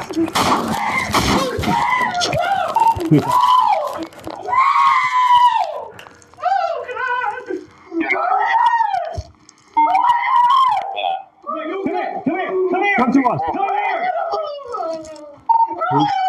Police active shooting. No officers are injured. Suspects are medic for an adult male. Not awake, not breathing. Gunshot wound to the head. Did they get through? Everybody could see it. Yeah, that was better. Thank you. Yeah, I saw it. Well, we've got 2A Talk and Tactical with us. John Cox out of North Carolina. Good for you to join us, my friend. Thank you. Sorry I'm late. I wasn't going to put that over the air, but yeah, you are late. I'm just saying that. Unacceptable. Unacceptable. Unacceptable. Well, I was on the beach searching for gold.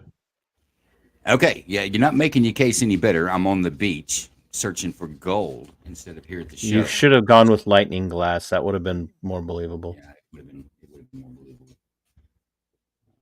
Let's see. Okay. If you're not going to show up on time, just don't show up at all like me. No, hang on, don't say that. We're not. That's not true. Even if you got to be late, come on. Yeah, go. Yeah, go fly a kite. Well, let's go to John Cox, 2A Tactical. What do you think? Oh, that's clearly no bill. Yeah, I like that. No issues with any of the tactics or procedures there from a law enforcement standpoint? No, I mean, she was screaming. I mean, clearly he busted in the door. No, I don't see anything wrong with it. Fidgy, what do you think? Nope, he already killed someone. I think they did good.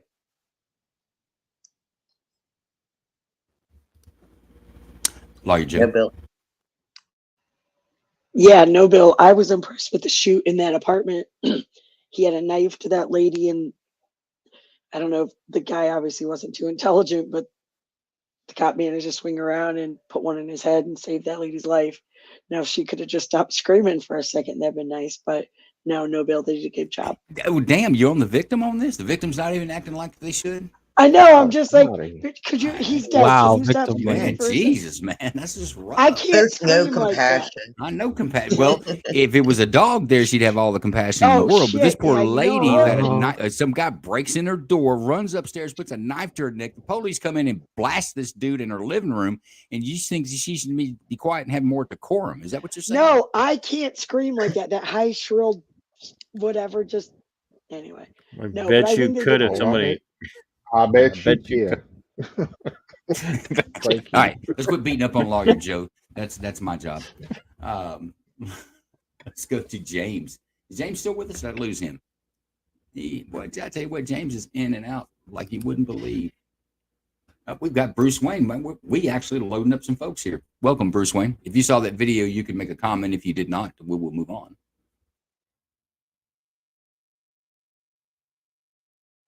Okay, let's go. TC, what do you think about that? Oh, that's a no bill. I mean, this is one of those examples of I think law enforcement officers are actually living up to protect and serve. Very good. Tactical engineer, what do you think? Yeah, no, Bill. You think a force was appropriate on that? Yes, sir. Jason, what'd you see there? I saw great police work. I think they all need a medal. That was nice work on their part. I also say I didn't see the whole thing. I just want my son FaceTime me. He just got pinned with his 4th ribbon today, or his 5th ribbon in the Marine Corps. He was all proud about that. So I didn't see the whole thing. How long has he been in? He's in his 3rd year. He's got his 5th ribbon. I tell you what, 5 awards, and the Marines they're a little tighter on their awards than other branches, so that's impressive. Yeah, he was pretty excited about it. Anyway, no bill. I mean, we will take a Marine over a Ranger most days. Yeah, get the boy. I tell you what, I've had all the insults I can take for the night. Absolutely not. Come on. Hey, what does Jug say here, Joe? When I asked my question about Sonia Massey, your response was, "We will be getting." We'll be getting those in here. I'm not sure what that means. You made up your mind about who and what I was based on one question. That's called prejudice. Yeah, we all have prejudice and bias. I took that comment. I've seen that comment. It's almost like but Trump. If I say something about the Democrats, the Democrat comes back, well, but Trump. In law enforcement is everyone wants to go back to that one in the airman shoot. And I didn't defend if you watch the show, we did the Massey shoot, didn't defend it a bit. That son of a bitch needs to be exactly where he's at in jail. The officer that did the airman shoot didn't defend that. He shot way too quick. And I think that he's going to deserve his time in jail as well. So my apologies if you feel like I used prejudice against you on that, but I've had that thrown in my face quite a few times, to be quite honest with you. So my apologies if that's not where you're going with it. Well, you need to do a little better. Marines make great ballast. Spoken like a true Navyman or seaman. Is it a seaman, right, Roger? That still would bother me if I went into the Navy and people running around calling me a seaman. I'd be like, I should have picked another branch, I think. That's why the smart ones we picked Army. It's long and hard and full of seamen, right? Daniel, I don't know that the cop, he was dismissed from the agency, and I believe he's waiting on a grand jury that's probably going to indict him on that. Yeah, he was charged last week. Was he charged last week? So, yep. He didn't get away with it. And he shouldn't have. And that one wasn't as clear cut to me as Massey, but that cop was way too fast. He had some time to make an assessment. And Jesus, he must have practiced at home how to get that, how to draw that weapon as quick as he did, because that was like lightning fast. But I think if he would have gave one verbal command, give the guy the chance. That was my problem with it. Yeah, no, I agree. There is Breonna Taylor. What'd you say? The cops that killed Breonna Taylor, they just got acquitted because it ruled that her boyfriend was responsible for her death, even though it was a no-knock and he was exercising his Second Amendment right to defend himself because he did not know what was going on. And yet they're basically saying that he's responsible for her death, even though the officers are the ones that shot. Yeah, and that one's another one that honestly I need to look a little deeper into. Our friend Cash Loren had one of those officers on his show, and it seems to be kind of like the Minneapolis situation, to where there's a news media narrative, but there's other things that haven't really been brought to light. I don't know if they would change my mind on that. If different things came to light, I don't know if it would change my mind or not. But I don't know enough about that one to really make a comment. I tell you what, let's get to okay, let's talk about this. Jason, TC, and John. You guys, have you ever been in a crossfire situation? Yes. With live fire, yes. Yes. With live fire, real weapons in a crossfire situation. Is that a tense moment for you, or how do you feel about those when you've been in them? I actually heard bullets flying by my head. I could hear the zip.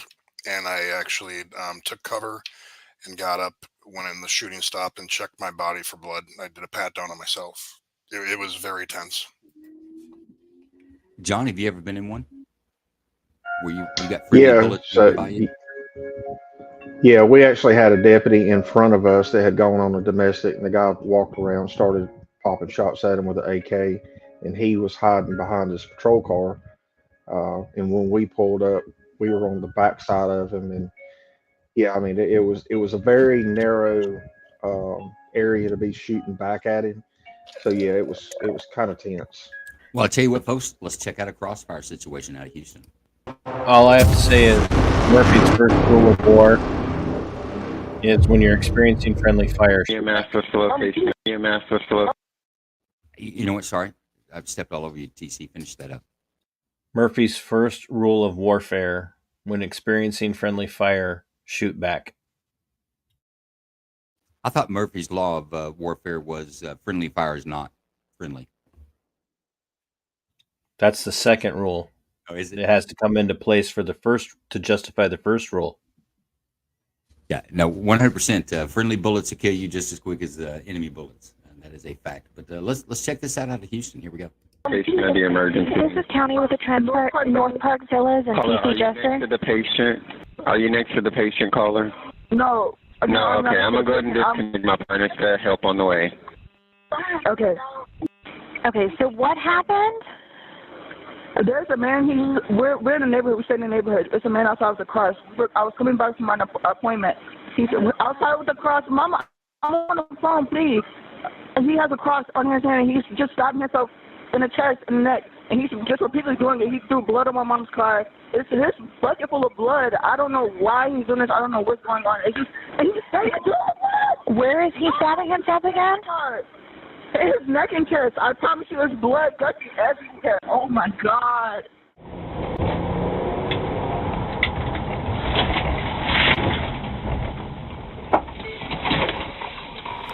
Get back! Get back! Get back! Get back! Get back! I'm not gonna tell you again. Get back! Get back! Get back! I'm not gonna tell you again. Drop it! Drop it! Drop it! Drop it! Get on the ground! Get on the ground! Get on the ground! Sir, get the fuck back now! Get back! Oh, now give me some more units here. I got residents not wanting to back up. Get back, dude. Go to the taser. Get back. Oh, now let me get someone out here with a 40 mic mic. Get it with a 40 mic. Get back, sir. Get the fuck back. I'm not gonna. Dude stabbing himself. That taser is not gonna fucking do anything. Get on the ground. Get on the ground. He's by the knife. Get on the ground. Get on the ground. Get down. Get on the ground. Get on the ground. Get on the ground. Get on the ground. Get on the ground. Get on the ground. If he gets close, I'm gonna shoot him, bro. Taser. 1,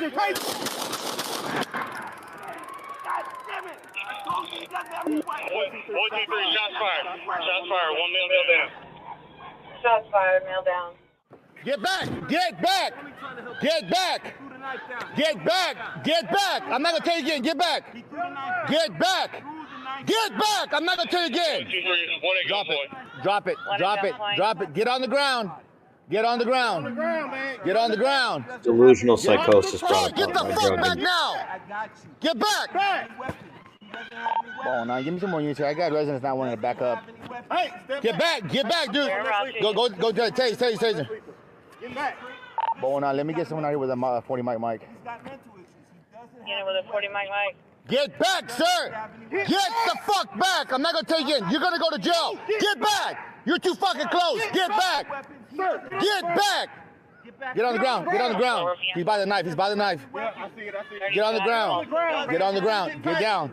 Get on the ground. Get on the ground. Get on the ground. Get on the ground. Get on the ground. Get on the ground.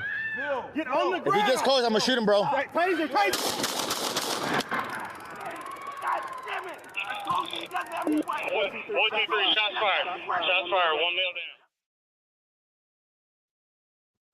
Have any of y'all been in a crossfire situation like that? No, not with bystanders. Yeah, I don't get it. That was a great joke, and nobody laughed at it. He had a cross. Oh, I got it. Crossfire Yeah. situation. Come on. No, that was not a great joke. You should be Get ashamed. out I of here, refuse to Stacey. laugh You're because just that was you're just being cringe. That was no. dissenter. That was Joe, a mute dad yourself joke. for 5 seconds. That was a dad That's joke, and the you punishment. should be. You should be. That's why I said it that way, Joe. It was a bad joke, but I wasn't going to say that. I No, wasn't going no, to call you Daniel. out like that. No, Daniel, if I'm No, not Daniel, following you, we'll no. get off. I'll find you on X. I'm following you. At least I've got somebody out there that has a sense of humor, and I appreciate that, I am Daniel. I'll preemptively be blocking following you on X. I am preemptively blocking you. Roger. That was a great joke. You're not going to block me on X. Who are you going to argue with? Not you, Daniel. I'm preemptively blocking Daniel on X. No, well, I'm going to create another account and follow him again. How's that? I got Daniel's back.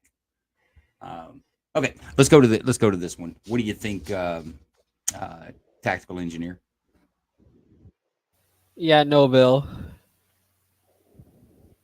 Guys, You think force was reasonable in this one? Yeah. And I'll give the officers this. They had the taser out. Jason's probably going to argue with me. I think I would have lit the taser up a little sooner just to see. Maybe I can get this guy locked up and on the ground and we can get on him. But I think when he's coming at you with that cross, I think it's a good shoot. But I'll give him that. He was calling for 40 Mike, which is a 40 millimeter, which is a non-lethal beanbag or bullet, rubber bullet type of round that would hit you in the chest and drop you. But so I'm going to give him that. that it looks like they attempted to do it. But Fidji, what do you think? I kind of wonder if, because he's bleeding all over the place, right? I'm kind of amazed he's able to walk and all from the girl's description. But he's been sitting there stabbing himself, so he's kind of bleeding out. And if you hit him with a taser, wouldn't that harm his heart? Like, I mean, wouldn't his heart kind of be on the last legs there? Well, it's a lot less harmful than a 40 caliber running through your chest. Yeah, you have an opportunity. You have a It kind of chance to seems like it survive would that. end his heart. Like it would just overwhelm it. That's what I'm saying. Yeah, I don't know. At any rate, no bill. And I'm not killing him. I'm not killing the officers because they didn't tase him. I'm just saying, yeah, give it a shot. If it doesn't work, then at least you try on that. Mike says he. I get it. I was just thinking. I was just wondering if that could happen. Oh, did they fire the taser? Did I The miss taser, that? yeah, the taser and the sidearm went off at the same time, and you could tell it by the lockup on him when he got shot. He actually taser locked as well. Okay, well, I missed Go that. pull Maybe it a little forward sooner and in the watch. taser? You'll see it again. Yeah, I'll run it in a minute.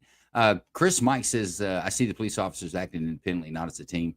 I'm going to disagree. They had crosstalk back and forth. He said, if he comes any closer, I'm going to shoot. You've got one that's on the radio that's doing the radio. I thought they did okay on that. Maybe they could have done better. But yes, this person was deceased. It was a drug-induced. It was a drug-induced psychosis too. But he was what we call DRT. He was dead right there on that one. James, what's your opinion on this one?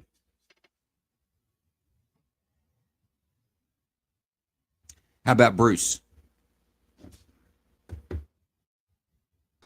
Sorry, it took me a second to get the mic. But I think Jason would agree that tasers are the only tool that always come through, and the tasers did its job. No, it's a no bill for me. You're just trying to piss Jason off on a Friday night. What are you doing? It doesn't matter if it's a Friday night. We try to piss Jason off 5 nights a week. Any opportunity.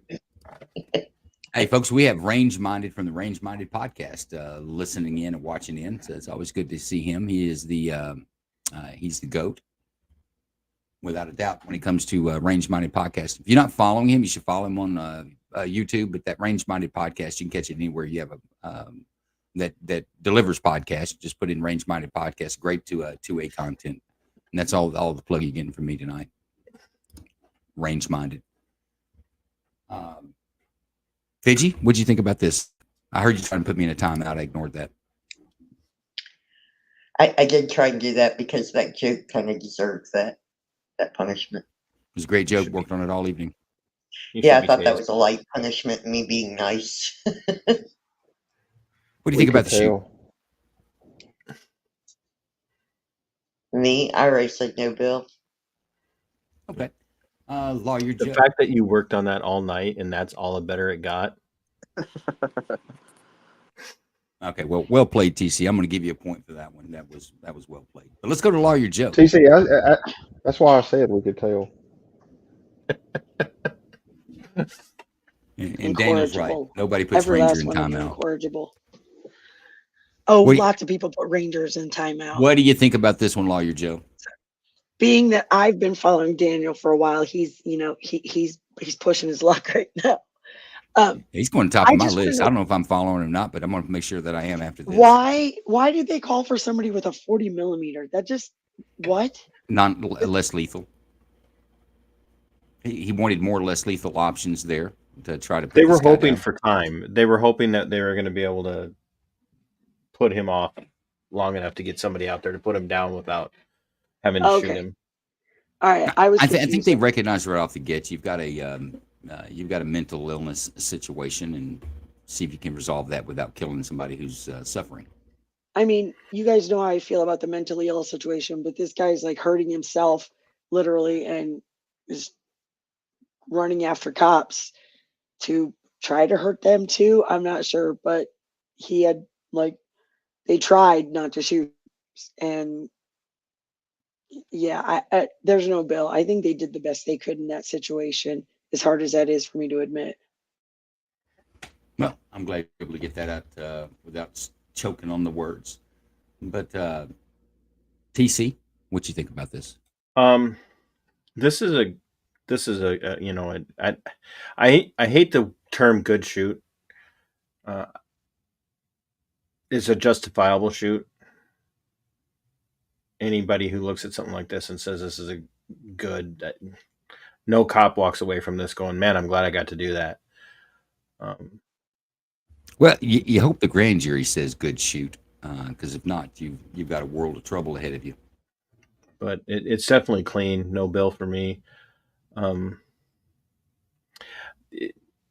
I know a lot of people think I'm some sort of weird whacked out lefty, which I'm absolutely not. And this is that situation where I want to go. All these people talking about social workers doing ride-alongs for forensic mental health.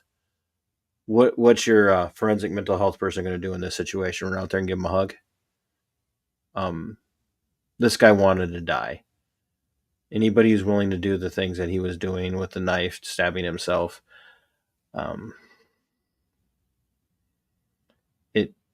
this was a no-win for the cops in this situation.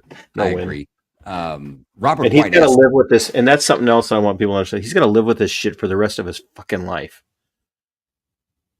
The Yeah, rest no, of that- his life. The that's rest of his 100%. life. He'll remember these seconds we're watching. He'll remember them every day for the rest of his life. There's no doubt about that. Robert asked, how come they don't have one in their car?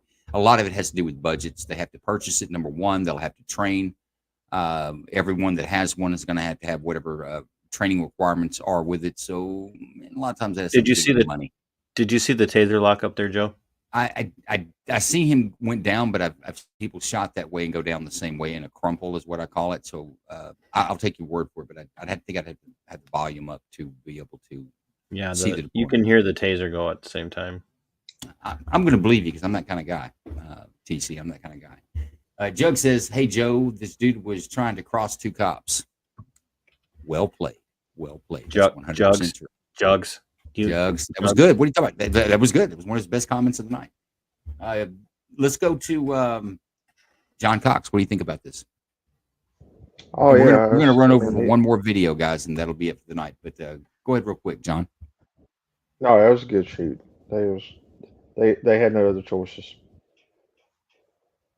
TC just told you about calling something a good shoot. He don't like that. Well, you can call it whatever you want. I know. I just hate that term because I know what it does to people when they have to do it.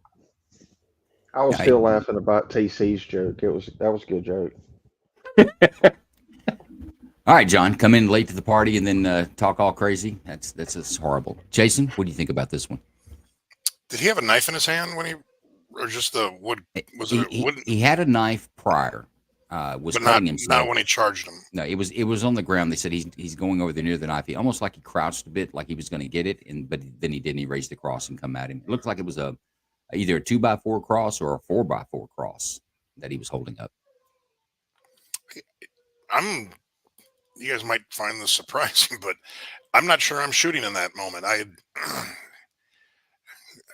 Yeah, I'm a little baffled by this one. I'm personally not shooting. I'm going to go less lethal. There's no edge weapon, no gun. I get a 2x4 can be lethal, but he's already bleeding out. I don't know. I'm a little perplexed by that. Well, would you go so far if you're sitting on a grand jury? Would you refer it to trial? The fact they had less lethal there and lethal, I think if the gun would have backtracked a lot and went less lethal, this one's iffy to me. Okay, that was a great non-answer. But if you're sitting on a grand jury, would your vote be for no bill or indict? I'd probably have it go to a jury. Really? This is actually really interesting. That is interesting. I see this as the lethality of the weapon in his hand is no different than a baseball bat. And I think a baseball bat is actually, in some situations, far more dangerous than a knife, just from blunt force trauma. and that's how I would see the cross that he was carrying. 2, he's covered in blood. That can be a death sentence. And speaking from the position of someone who's been covered in body fluids after an assault on me, and the, just put yourself in this position of, and I know you, Joe and Jason, definitely been there, and John, getting covered in somebody else's body fluids. Like, you don't know what's in there. Am I obligated to take that hit? Well, I mean, but would you and be risk myself to that? But would you consider that to be, if someone has got blood on them and they could be some bloodborne infectious disease that you could contract? Would you see that as deadly force being used against you, or the threat of deadly force being used against you? When you compound it with the fact that he's got something that can be used for blunt force trauma, and he's covered in blood, and he's got a willingness to do bodily harm to himself, what is he willing to do to me? In that situation, I would say yes, absolutely.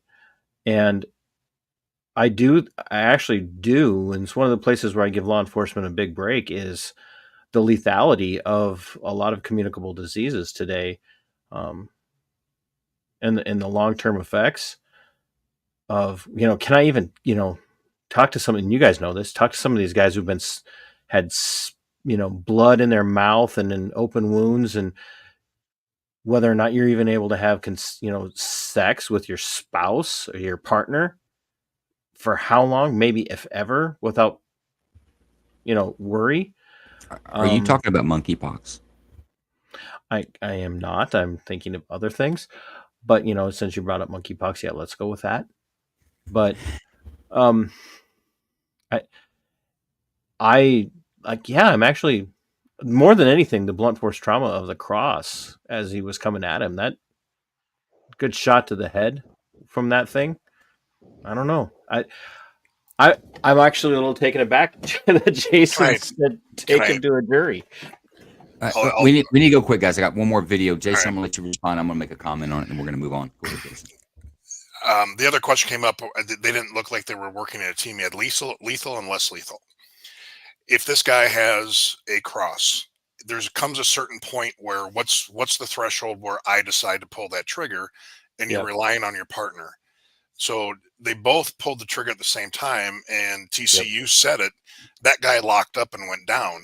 So if lethal force is backtracking and relying on less lethal force, and if he would have waited 1 second, less lethal would have done the job. And that's why I'm kind of looking at this going, I get it's blunt force trauma. I also get, I get what you're saying about the blood shit, and I've been there. Oh yeah. I'm backtracking, but at some point that line of the sand has to be crossed where, okay, less lethal isn't coming to play. I got to save my ass. I'm not saying convict. I'm just saying I want a jury to look at this a little bit, because when I saw that, I'm putting myself in that officer's shoes going, at that moment, I don't know if I would have shot. That's really fair. I really appreciate. I actually respect that a lot, Jason. I really do. I respect that. Here's the way I see it. I actually agree with Jason. I think my time as a law enforcement officer, I would have taken a few steps backwards. I feel like I would be nimble enough on my feet that I could stay away from that 2x4 or that wooden cross for a bit anyway.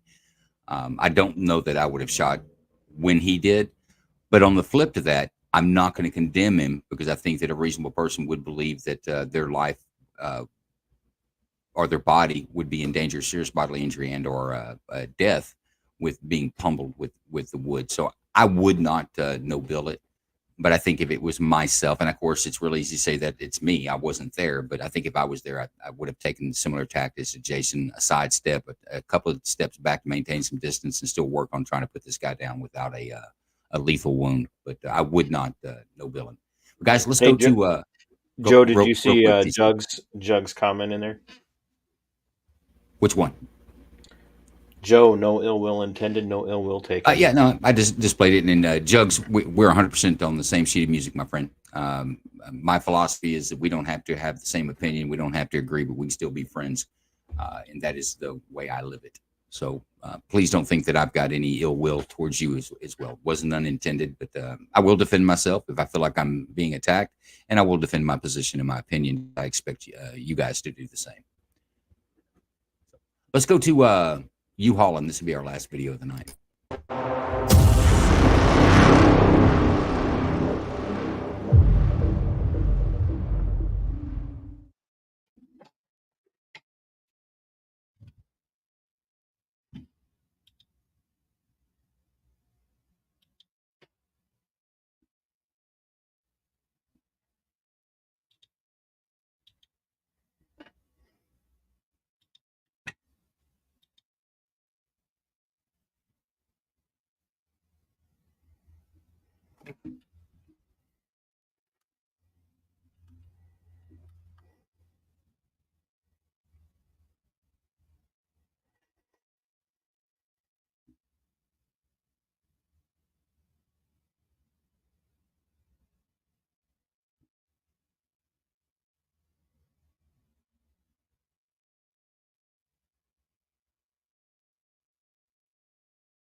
Stop.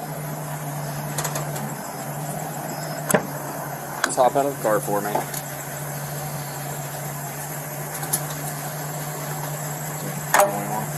Yeah. Come on, out of the car. Where's this out of, Joe? Get out of the car. What's going on? Hey, listen to me. You're under arrest. Get out of the car. What? Get out of the car. Get out. Hey, do not! Don't fucking do it! Don't fucking do it! Hey, go back to gun! Hey, you're gonna get fucking shot! Fucking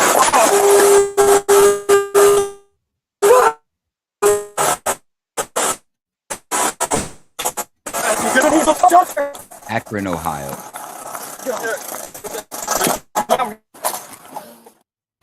Is it just me or was it just frozen for that?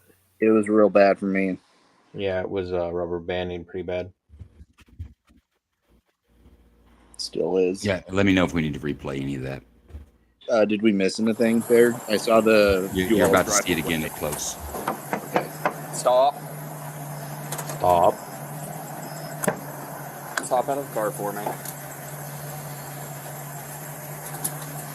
It's like they hired a Canadian. Stop. Yeah. Come on, out of the car. What's going on? Get out of the That's car. how they talk in Ohio. Hey, listen to me. You're under arrest. Get out of the car. What? Is he wearing a mask in the car by himself? He's also concerned about monkeypox. Masking in the wrong place. Hey, go back to gun! Hey, you're gonna get fucking shot! Fucking fuck!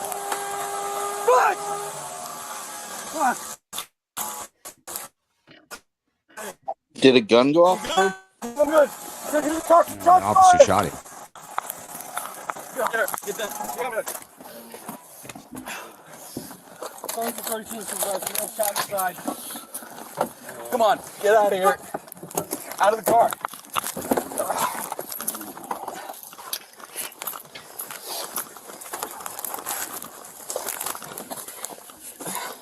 "17, we're at the Duke and Duchess. He just drove off with us from the car."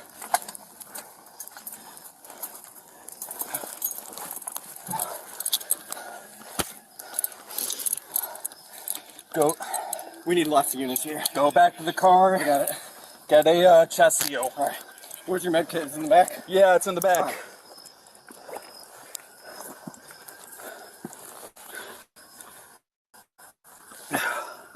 Hey, man, you still with us?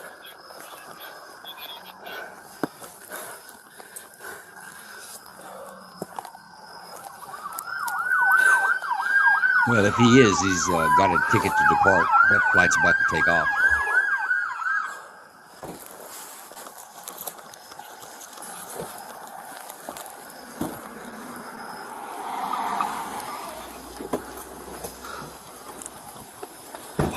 Hey, he has a loaded gun here. He's got a gun? Yeah.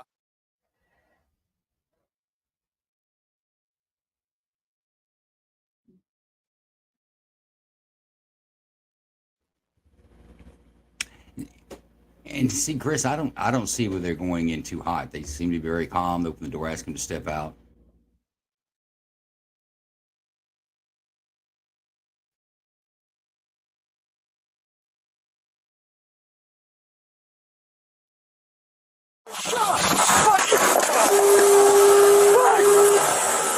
What? You good? Yeah, I'm good. 17 single fire, shots fired, shots fired. Sounds like you threw that thing in park while it's still moving. Hear that clicking sound? That's exactly what it sounded like. Sergeant 32, the supervisor, shot in the side. Come on, get out of here. Out of the car. All right, folks, it froze up. Do we need to go back, or do we see enough of it? Okay, tell me what you want me to do. I've seen enough. He just drove I saw enough. The first one was kind of hinky. Was the like a gas station surveillance video camera? I think the body worn cam shows a little Go. bit. We need lots of units here. Go back to the car. I got it. Get a chest CO. All right. Where's your med kit? Is it in the back? Yeah, it's in the back. All right. Both of those guys are from Canada. It's like they brought them down from No, Montreal. this is Akron, Ohio. That's where they call 17, it. we're okay, but we need that EMS. Did you heard Lawyer Joe speak? She sounds nothing like this.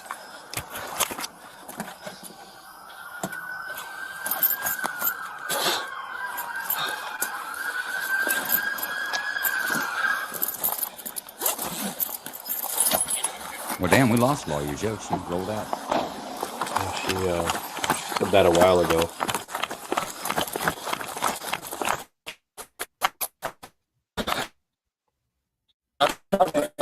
On here. He's got a gun. There is something going on your end, Joe. Yeah, you need to tell Kingdom to upgrade his potato. Well, you ask him. He's got the best internet known to man. But you're right. It's kind of funky here. Yeah. Best internet. I think he's got you on the guest Wi-Fi. No, I'm on the main Wi-Fi for sure. I've already checked that. Some 3G. So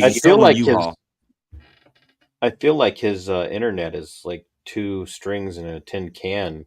That's what it's feeling like tonight. You can tell him I feel said free that. to DM and let him know that. You just wait. Yeah. Oh, I promise you, I will. We need to make that happen. And he wants to buy Christmas lights from him. They're going to work half the time. Well, yeah, they're not on Wi-Fi, man. They're analog. They'll work fine. Actually, I take that back. He has a whole new line this year of RGB where you can put C9 bulbs in your house, and with a controller, you can change flashing, changing the colors. Yeah, and that does require Wi-Fi. This section of the show brought to you by Kingdom Christmas lights. Okay, so the officers at 1:04 a.m. I guess they run the plates of stolen U-Haul. They observed in the parking lot at an Arco gas station, and that's what was their PC to make contact with this gentleman. Did they have a bolo? Was there a bolo on it or something? They were looking for a stolen one, and it matched the description. It probably, the tag was probably entered as stolen. You run the tag, it'll come back stolen vehicle. 99 is what they do in our state. A 1099, which is a theft and wanted report of return. But the guy looked like he was going to comply. They walked up, hey, open the door for me. He tries to drive off. They tap on the window again. He stops, opens the door, acts like he's going to get out, and then he presses the gas. I will say I am not a proponent of police officers getting on board of fleeing Christmas. Christmas. I'm reading your damn... I'm reading Joe's response over here. Nothing more dangerous than fleeing Christmas. Stay away from fleeing Christmases, but also stay away from a vehicle that's driving off that's fleeing from you. Hanging on to it is not the. I think that's a bad tactical decision. But a lot of times it happens before you know it. You think you're going to get in there and grab the guy and get him out before the vehicle moves, and that's not what happened on this. But Jason has pointed that out. Not just about pursuits, but just about climbing in and trying to pull someone out on a couple of occasions. So it's a knee-jerk reaction. It's a reaction that that as a police officer, you think you can do and everything's going to be fine, but it never turns out well. If you're on a vehicle and it's speeding down the roadway, that's not going to fare well for you. Let's go to bills and indictments. What do you think, Bruce Wayne? See, I kind of want to play devil's advocate on this one. In hindsight, you knew that it was a good arrest, but it just, or it was good. I don't know. It wasn't a good use of force all around. Like, obviously the guy he'd stolen it, but I feel like just the way he lunged at him, the way the gun just went off, almost seemed like by accident. It felt, obviously I don't know anything, but it felt like it could have been done better. I don't know, but I wouldn't send him for a grand jury. It would probably be a no bill, but that just seemed bad police work all around. Okay. Fidgy, what do you think? Why didn't they have him turn the truck off and take his keys? That should have been the first thing they did, and they weren't doing that. They were telling him to get out of the vehicle. And I think that would If you have remove made him them from a the vehicle, little why do you care safer. if you remove Huh? him from the vehicle, why do you care if the vehicle's running? Well, because you haven't removed him from the vehicle, and his foot can still hit the gas, and that's what happened. Right? Okay. I think you So ask I him to wouldn't. remove I the keys wouldn't. from the vehicle, and it So shows a you level of attribute no responsibility to the driver on this? It's all the police fault. Well, no, the driver was kind of the instigator of the incident by stealing the vehicle, There you go.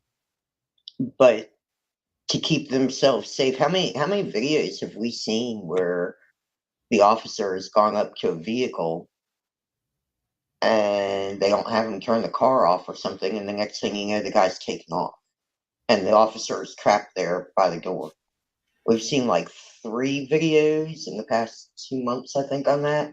So, I mean, it seems kind of obvious to me that the first thing, okay, Range says the cop was reaching to turn the key off. I didn't see that. But there were 2 there, so it could have been likely I just It's a didn't hear video. them Let's take a say look at it. anything.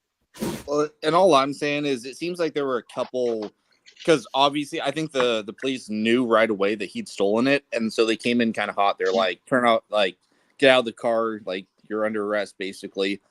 And I think they could have played it a little more sly. They could have been like, hey man, you move in, we got some questions, we're wondering, like, play it, be like, I don't know. It just seems like there could have been a couple steps between when they approached the vehicle and when he lunged into the vehicle. Let's look at first contact again. Just hop out of the car for me.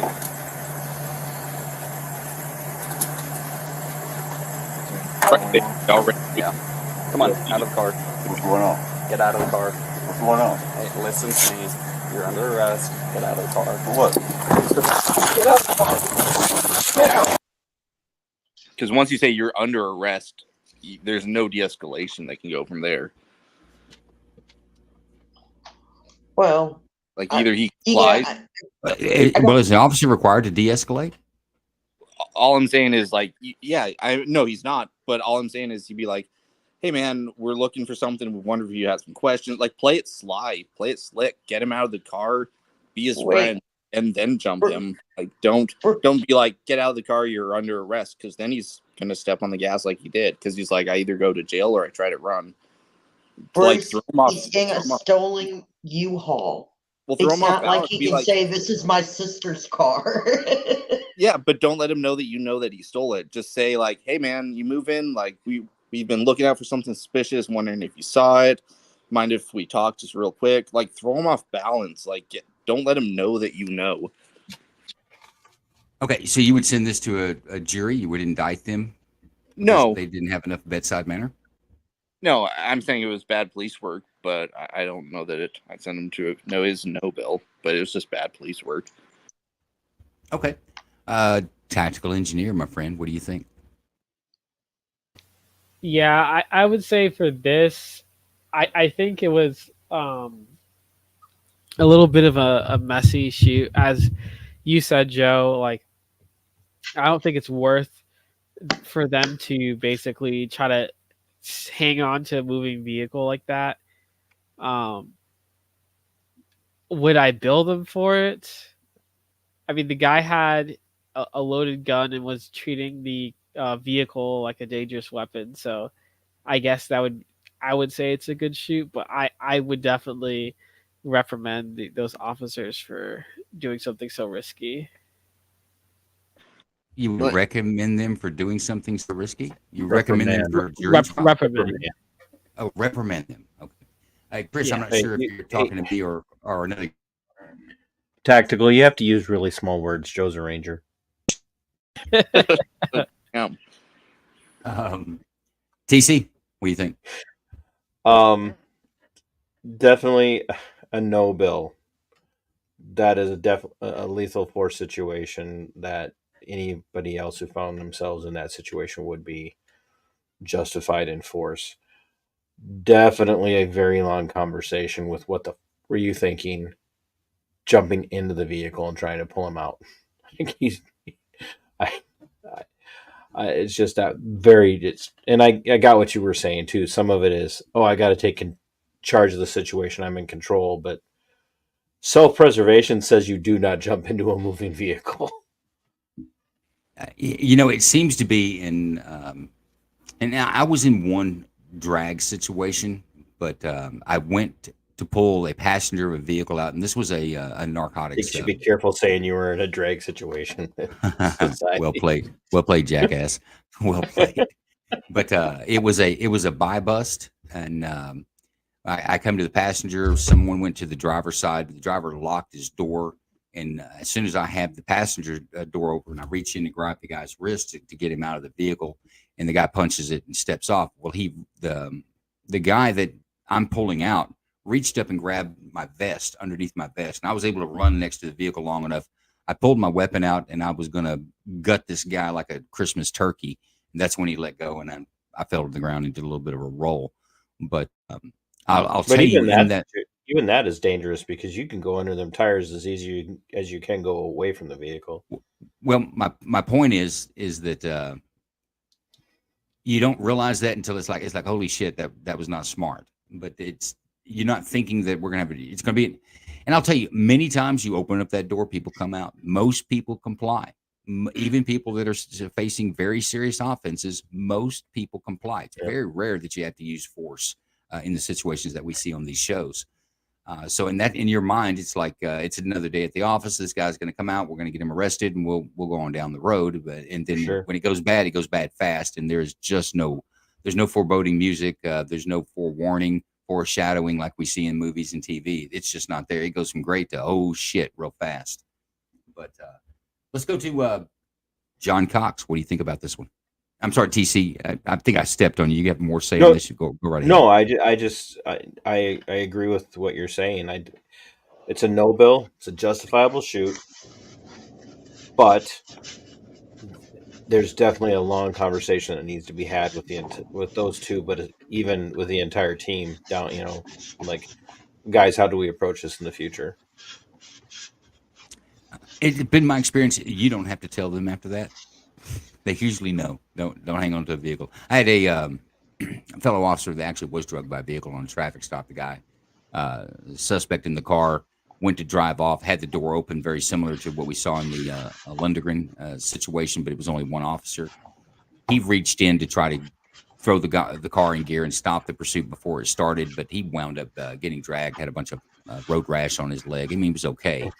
But pretty much the way he was treated around the department was like, hey, why are you grabbing hold of the vehicle that's traveling down the road? You shouldn't do that. It's dumb, right? So I don't know that you have to say too much more. Of course, we've got Range Minded trying to play in on some TC humor. Drag situation in a buy bust. That's BUY. Purchase bust, jackass. But I'll take it. I said it, so I'll take it. Let's go to John Cox and hear something intelligent, because I'm not hearing anything right now. Oh, jeez. Oh, you ain't gonna hear nothing intelligent. I'm sorry, I was talking Christmas lights with Kingdom. No, that was good. Yeah, I think I might would have handled that a little different too. But yeah, like you said too, that's one of those things. You're like, yeah, you don't have to say anything. I got the message. Yeah, no, they'll tell the next people they're around, hey, don't do that. That's probably don't do that. Been there, done that. Jason, what do you think about this? You've heard the comments we've had from our text chat. You've heard everyone else in here. What's your opinion on this? Horrible planning by the cops. I have never approached a stolen vehicle with a knock on a window. It's a felony stop. In this case, I'd probably, you have time. You run a plate, the guy's sitting there, you can follow, all the time in the world to come up with a plan. In this case, I probably would have had a felony stop from behind and then try to box him in on the front so he can't take off. And I would have ordered him out verbally from about 20 feet away. I have never, if you get a stolen vehicle, it's a felony stop. It's a felony stop up and down the river. I would never train a cop to approach a stolen vehicle in the manner that is not what you do. If they were an FTO, they'd be instructed, and then